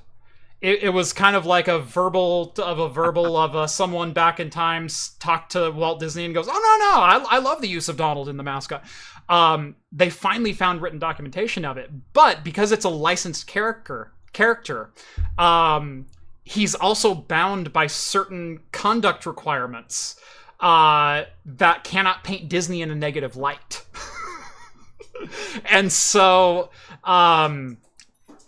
he's actually been banned a couple of times from the side or from appearing at games before as punishment from Disney because he did something in a previous game that Disney didn't like, and the lawyers went, "Hey, do we have to revoke this license?" And they really don't have power to revoke the license because it was a perpetual, you have rights to Donald Duck as a character. They did have to rename him to Puddles. So it's Puddles the Duck, not Donald Duck, but it is Donald Duck. But yeah, you go into like usage rights and everything else. Holy crap, there is a long and strewn out local history dating back to like the 40s of Oregon and Disney and the relations of Donald Duck. Wow. Side note, FreeBSD, the little devil logo, the cool looking one, that's drawn by a Disney artist. He committed personal time and donated it to him. I'd read that. I think it was on Wikipedia. And I thought that was really cool. Nice. I was always wondering why it looks so cool. It is a really cool logo. Yeah. Yeah. Not that I don't like the Tux. Tux is cool, but he's just a penguin. Tux is great. Like, nothing against Tux, but it's also not the BSD Devil. Yeah, the BSD Devil's cooler. Right. I mean, if you call in to a tech support line, or you get the regional knock and whatnot, and you're trying to XKCD your way up the chain, hey, do you know someone with like a really long beard or a sword above their desk, or maybe a penguin plushie or something like that? Do you go penguin plushie or do you go BSD Devil sticker? BSD Devil sticker. BSD Devil sticker. Yeah. I will identify by keycaps, or by keyboard switches. The guy with the blues, like I'll trust him, but I also don't trust that his fix is going to last. I want the guy with like the Gateron greens, like that's the guy who his changes are gonna stick. He's gonna remember to write save when he's done. Save and not just leave the running config. Yes. Yep. Anyway, also related to the Internet Archive, at the bottom of that article, it does state that the Internet Archive also reached an amicable agreement with book publishers based on the digitizing of books to the website. So they are going to be allowed to continue doing that under some very unknown circumstances, and probably a lot of money passing hands one way and not the other. They also have to follow library rules, which blows my mind. So if they only have 2 copies of a book, they have to follow a check-in, check-out process, and digitally they can only check out 2 copies of the book. Which is what they were doing before, and it's what every library system does. So, and under Digital Millennium Copyright Act, DMCA, media transfer is an applicable use case for both libraries and personal use. You are allowed to transfer your use license across media as long as you're not using more copies than you were licensed. And so if you buy 2 copies of a movie, you're allowed to digitize that copy, store it on your Plex server, do whatever else, as long as you're not watching it in more than 2 locations. It's bad. Yeah. The system just needs to be rewritten. It really does. Chapter 21, choke point capitalism. It's all detailed out a better way to do it. I'm not going to, like, Cory Doctorow is a genius, and he spent some time with some really smart people to actually write it. And if you read it, you're like, yeah, I couldn't have come up with this. Those people are really smart. Nice. And I support this idea. Nice. I don't know how to actually get the old people that run the country to adopt this idea, but I like the idea. Well, I think it stops with lobbying. Yeah. Or starts with. Yeah, or starts with, right. Grassroots lobbying needs to be more of a thing. Like, yeah. Do you realize if we all gave $1 to a congressman, we could buy the congressman? They're not that expensive to buy. That's the secret. Right. Like, we just don't have an easy way to buy them. Right. Like, Comcast gave a couple of congressmen in Oregon like $500,000. I'm like, there's 4.5 million people in the state of Oregon. If all of us gave them $1, we could surely get some better laws written that excluded Comcast from local monopolies. Mm-hmm. I mean, hell, 70 cents gets the job done. Dell is in trouble, at least in Australia, for, let's just say, the same old tricks when it comes to monitor price fixing. You know, the thing that you get a $50 check for every 10 years? Are you on your second or your third check? Yeah. Because I've gotten at least a couple of these. Dell is being fined $6.5 million, admitting it made overpriced monitors look discounted. Now, this is a very common tactic. I always equate this to the JCPenney rule. If you walk into a JCPenney's, it was never a $7 shirt. It was a $30 shirt discounted $23 to make it $7.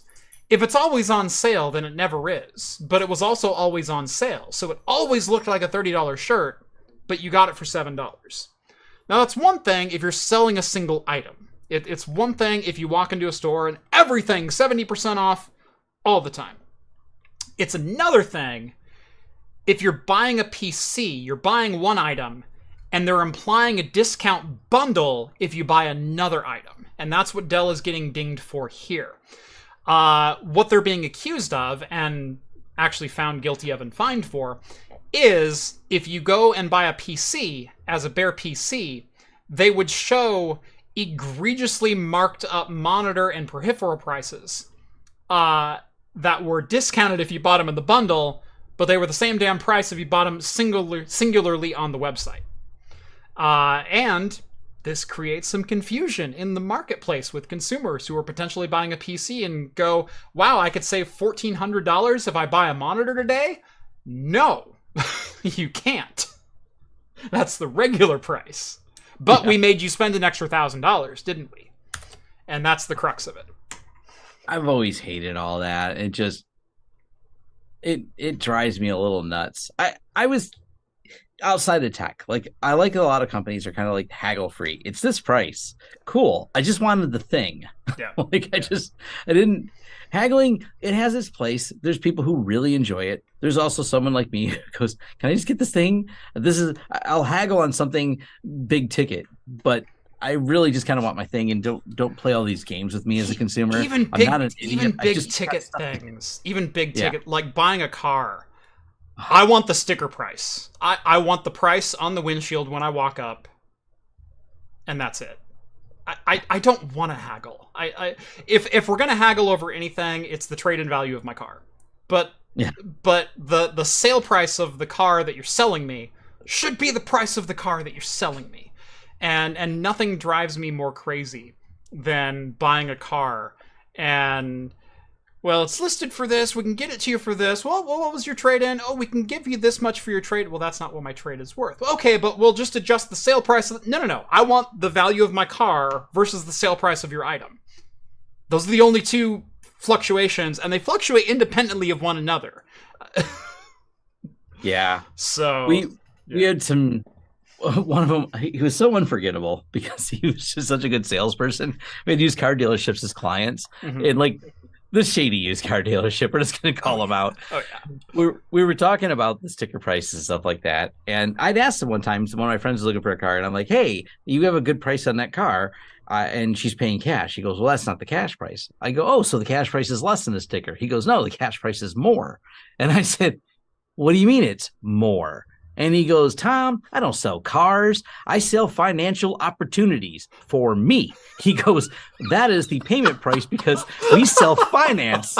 And he goes, I charge a minimum of 12% interest. And if I can get away with it, 20. I'm just looking at him. And I'm just like, he's just laying it out to me. He goes, how much money? And he started breaking down how much money he's going to make on that car, selling it for that price, and why you should never pay him cash because he won't let you because he wouldn't make as much money on it. So he goes, just add a couple grand on top of that price and you can have it for cash. I'm like, what? I actually kind of appreciate the brutal honesty because I loved his brutal honesty. It was our joke in the office for the longest time. Anytime we sold something, I don't sell this. I sell a financial opportunity. I love it. So honest. He was so shady and so honest, but he was charismatic. Like, even though he's telling me that, I still like the guy. I understood why he was like, he owned a dealership. Just right. I do appreciate when someone is honest of how they're making their money. He's so clear. And right. If you run a car dealership but you make your money off interest, then the sticker price should be the sticker price via financing, and that's it. Just say, hey, we're selling this car for X amount of money at 12%. Whatever your trade-in is worth is what it's worth, but I'm financing you for this amount at 12%. I respect the hell out of that. Yeah. And honestly, I might have shopped there. Like, they were clear. Right. The problem is they weren't clear. If your dishonesty is just in your presentation, right? Like, we're shady. We're going to tell you how shady we are. Right. Cool. I have gone to dealerships before where we've agreed on a price, we've agreed on an interest rate, we've got documents signed up and everything else, and they say, yeah, just give us like 20 minutes or something like that. And actually, we changed something. You're not going to pay any more per month, but we just need to change a couple things. I said, no, I'm out then. Well, why? Well, because we agreed on terms. Well, yeah, but your payment is the same. I said, I don't care. You changed the deal in your favor some way, somehow, some way. That's not what we agreed to. I don't care if it costs me a penny more or I'm paying the same amount, or if even I'm making... That's not what we agreed to an hour ago. And I'm out. You've now changed the contract, and I don't have to sign it anymore. Altered the deal. Yeah. Tell you what, you give me an extra $2,000 off, I'll sign your new contract. But I've also been to dealerships that don't have sticker prices on cars, they try the $10,000 dealer markup thing and whatnot. It's like, oh, supply and demand. Oh, you seem to have 30 of them on the lot right now, so supply doesn't seem to be the issue. Yeah. That was my most recent experience. Yeah, it's not a pleasant experience buying cars. Yeah. It's not my favorite thing. Yeah. Yeah, no, I full transparent, I was looking at a Jeep Gladiator, and I was looking at trading in my truck. I ultimately decided to just keep my truck, but I was looking at a Gladiator, and I went online and kind of spec'd one out, like, hey, I want this truck with this package. Like that's the, if it's the Sport or the Sport S or whatever else, as long as it has the off-road packet, the off-road and the towing package, I'm good. Like, whatever thing you have in stock.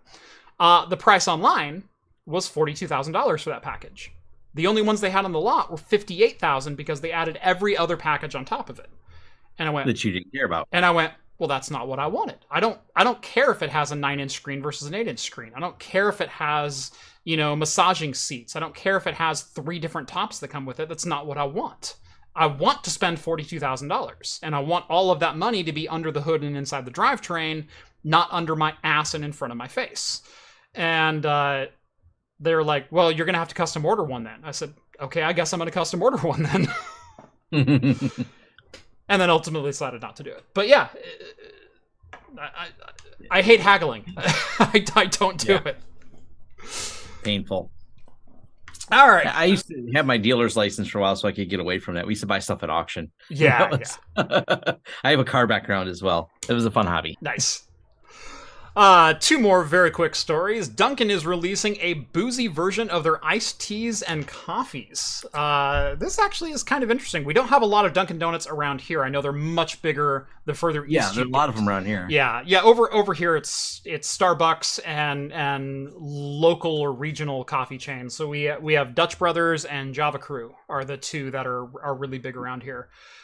You're so close to Canada. Don't you have any Timmy Ho's? There's no Timmy Ho's. No. Really? No. Okay.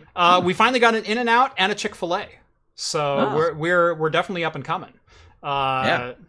So our Sonics all closed though. So yeah. So we had Sonic. Ours are unfortunately open. I don't like their food much. Yeah. I don't know how they've remained open. Well, it's because they charge $6 for a slush drink.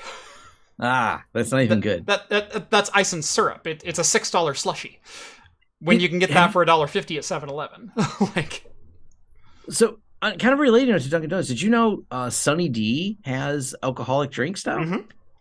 Yeah, that's a weird one to me when I see that. I did a double take. I'm like, I'm in the alcohol aisle. That appears to be Sunny D. Yes. No, we actually talked about it on the show maybe a couple years ago when they came out with them. Oh, wow. First time I seen it was like earlier this year. And I'm like, Sunny D, it's grown up with me now. Yeah. No, I haven't had one yet. I would love to try one. I don't know if they distribute all the way to Oregon, but I keep an eye out for them. But no, Dunkin'. Mystery package may arrive. Yeah, there you go. Spiked iced tea mix pack. They're doing iced teas and iced coffees that are 5% ABV. And yeah. One quick super chat, real quick. Phil sends over 5 Aussie bucks. Thank you very much, Phil. Very much appreciated. Thank you both and Jeff in the chat for your videos and knowledge sharing. Really appreciate your content. Love and respect to you from Australia. So, hey, we're getting some love from down under. Love from the land down under. Land down under, yeah. Land. Yeah, I usually have at least a couple of super chats. There's Kren who sends over a good day at every show. So... a lot of Australian viewers, especially this time of day, because the East Coast has gone to sleep, but Australia's just getting off work tomorrow. so we tend to have a decent number of Australian viewers. Last item for the show is Red Dead Redemption. A re-release comes out tomorrow. Tom, you much of a gamer? Do you do Red Dead Redemption? You play any? I have a few friends that do. I'm trying to find a game I can get into. I want to be a gamer, but I can't find a game that holds my attention. So gotcha. Red Dead Redemption looks good. The last one to hold my attention was The Witcher. I love that game. Okay. The Witcher 3. Yeah. And then I stopped playing games again for a while. Yeah. The problem with this Red Dead Redemption is this is the 2010 release that they are re-releasing for the Switch and PlayStation 5. The problem is they did absolutely nothing but port it. And they're charging the original launch price of $50 for it. They're not even giving you the enhanced graphics. They're not giving you any enhanced graphics, enhanced gameplay, modern features, and they took away multiplayer, which was actually a very big feature of Red Dead Redemption. And they're charging you $50 when the going thing for forever was, once a game sells 1 million copies, we'll sell it to you for $20.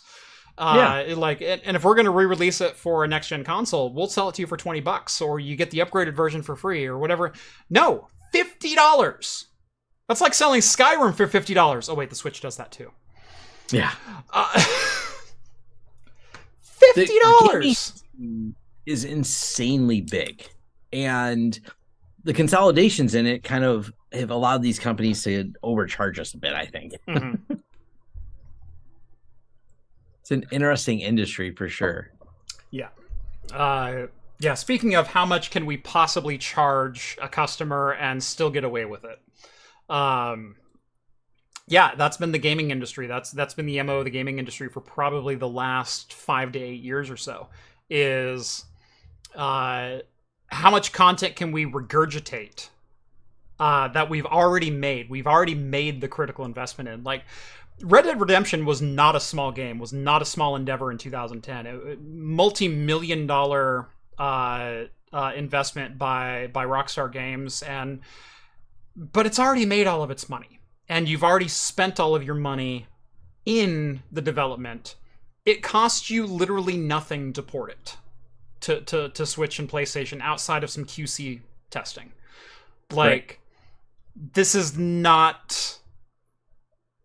If it was a remaster, if it was retextured, if it was better gameplay, if it was, based on the Red Dead Redemption 2 game engine, yeah, absolutely. You charge as much as you want for that, Rockstar. The same game that I have the disc that plays on the 360, but minus multiplayer now? No, screw you. It's a reason I play my retro games. I love that controller. Yes. This is the controller. This is the one thing I do. I do sit and play some Tetris or some Mario. Mm-hmm. I got a thing for the retro stuff.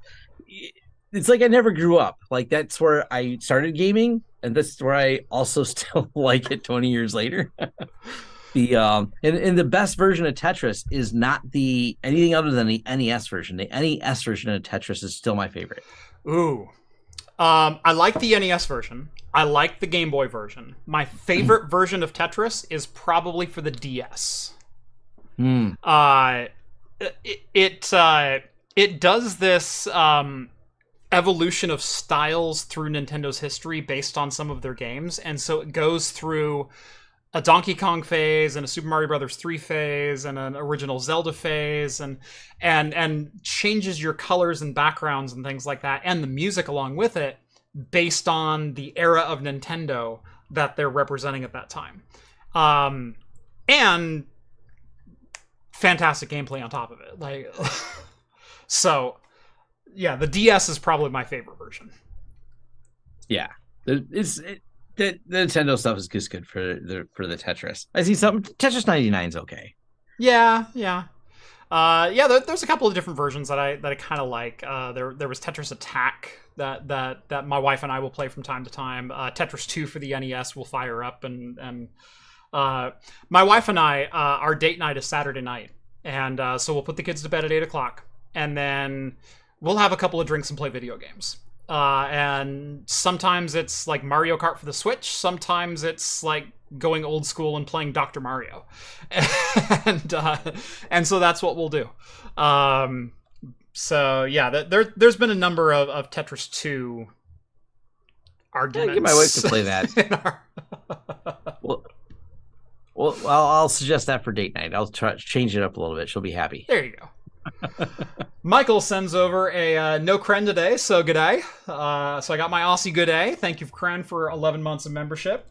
And Stefan sends over 20 Canadian. Thank you very much, Stefan. Hi, Jeff, longtime viewer, but first time on your stream. I agree, the re-release a classic game should be a remaster with updated graphics. Sony did this with both Spider-Man games for PC, and they were a hit. Right. Like, if you're gonna re-release something, put a little bit of polish work into it. And for a studio the size of Rockstar, you'll get a lot more people to buy your $50 game. Give them $200,000, and everyone will buy your $50. If you re-release a remaster of Red Dead Redemption, the thing we've been clamoring for since 2014, or hell, maybe a PC release of it, that game will print money for the next 5 years. But you don't want to invest, a year of developer time, or a year and a half or 2 years. You don't want to spend the $200,000 it would take to upgrade textures and port gameplay over. Well, then I'm not going to buy your $50, literal re-release of the game that I played 13 years ago. There you go. Simple as that. Cool. All right. One more super chat. Yeah. Oh, we did get another super chat. Tetris for the Palm Pilot. Ooh, there's a good left field pick. I liked my Palm Pilot. If I'm going Palm Pilot, which by the way I had a handspring visor, not a Palm Pilot. I had that. I had the Sony one. Oh, I also had a Clie. I had a some people called it the Click. I called it the Clie because it was CLIE, but the E had the little thing over it. So yeah, Clie. I had one of the flip phone, flip screen, close back up models with the full keyboard, but it also did graffiti if you wanted to use it in tablet mode. And that thing was great. That was the best PDA I ever owned. Yeah. To this day, like, as I had the Palm Pilot original, but when I went to the Sony Clie or whatever, I just called it the Sony because I was always uncertain how to pronounce it. Yeah. But that one was so good. And they had a lot of different things that were adapted because it had the extra screen. So it either displayed the normal Palm Pilot or it could display the extra. And I want to say, was it Commander Keen? There was a couple other games that were really popular for it besides Tetris. I don't remember all the games I played on it. My favorite game for the Palm Pilot was based on Dope Wars, but it was Space Trader. Oh, yeah. Yeah, that was my favorite Palm Pilot game of all time. In fact, I still have an emulator on my Android phone so I can play Space Trader from time to time. All right, one last super chat. Green sends over $5. Thank you very much, sir. I play 8 and 16-bit games on my 30-inch CRT on an 8-bit Dell SN30 Pro and an Optiplex i7 2600. Super Mario World widescreen hack is a blast. Yes, I've done that from time to time. Yeah, you get Super Mario Brothers or Super Mario World for the SNES, but it scales it to 16:9, so you get the whole screen at once. Oh, nice. Highly recommended. I haven't tried that. Yeah. I only play my retro games. I have a tablet that I play them on. It's a Chromebook tablet, the Lenovo one. I've kind of got it dedicated to it, but this has an OLED screen and stuff on it, so it's a great display. Nice. You load RetroArch on there, and it's beautiful. It's portable. It's got a keyboard and Bluetooth for my controller. There you go. This is my little gaming thing I take outside and sit and play. Yeah, so I've obviously reviewed a number of handheld gaming consoles. So your Ein Odins and your Ein Neos and your Steam Decks and things like that. But I've been debating about getting one because I wouldn't mind having a controller built in, and I need to, now that I've got a little bit more free time that I usually occupy making videos, but I want to sit down and, like, I haven't done a playthrough of Zelda in a long time. Oh, yeah. I'm like, I just want to do that. Yeah. No, I've been carrying my actually my favorite handheld console still, even though it's probably one of the weakest ones out there, is the Aya Neo Air. Now, they do make one that is a full performance version now. They didn't when I reviewed it. So, but it's 6-inch screen. It's super thin, super light. Decent battery life. And when I say decent, like 2 hours at middling power, maybe 60 minutes at max power. Like if you've got a game that is hammering it, you get an hour. If you're playing more retro games and whatnot, yeah, 2.5, even 3 hours, not unreasonable. But like $650 it's not overly expensive. 1080p OLED screen. It looks gorgeous. It has all Hall effect joysticks and triggers, so they're gonna last forever. They stay accurate. Oh, nice. And it's my favorite form factor. It is super small, super light. It's not that far outside of like a Sony PSP or something, like a handheld that you would normally carry with you. It's not this burrito that you have to stuff in your back pocket or cargo pocket because it doesn't fit anywhere else. So, yeah. Send me a link to that. Yes. Affiliate. Fine. I will send you a link. I've been undecided. I've been watching too many videos on them, ETA Prime, and that channel's great for them. Yeah, ETA, the Fox, yeah. Yeah, I get indecisive on it, and I'm like, I'm so glad you recommended this. This is actually really helpful because just send me a link to one, and that one sounds like a winner there.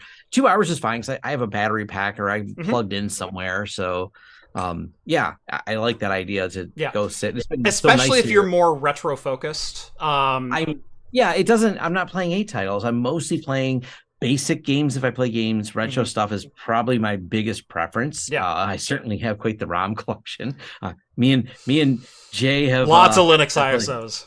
Yeah, lots of Linux ISOs. We should compare notes sometimes because I have quite the Linux ISO collection. Start that discussion with me, you, and Jay because you've seen Jay's shelf that he's talked about, right? Yeah. So yeah, Jay's extremely organized with all of them too. Yes. So. It's cute.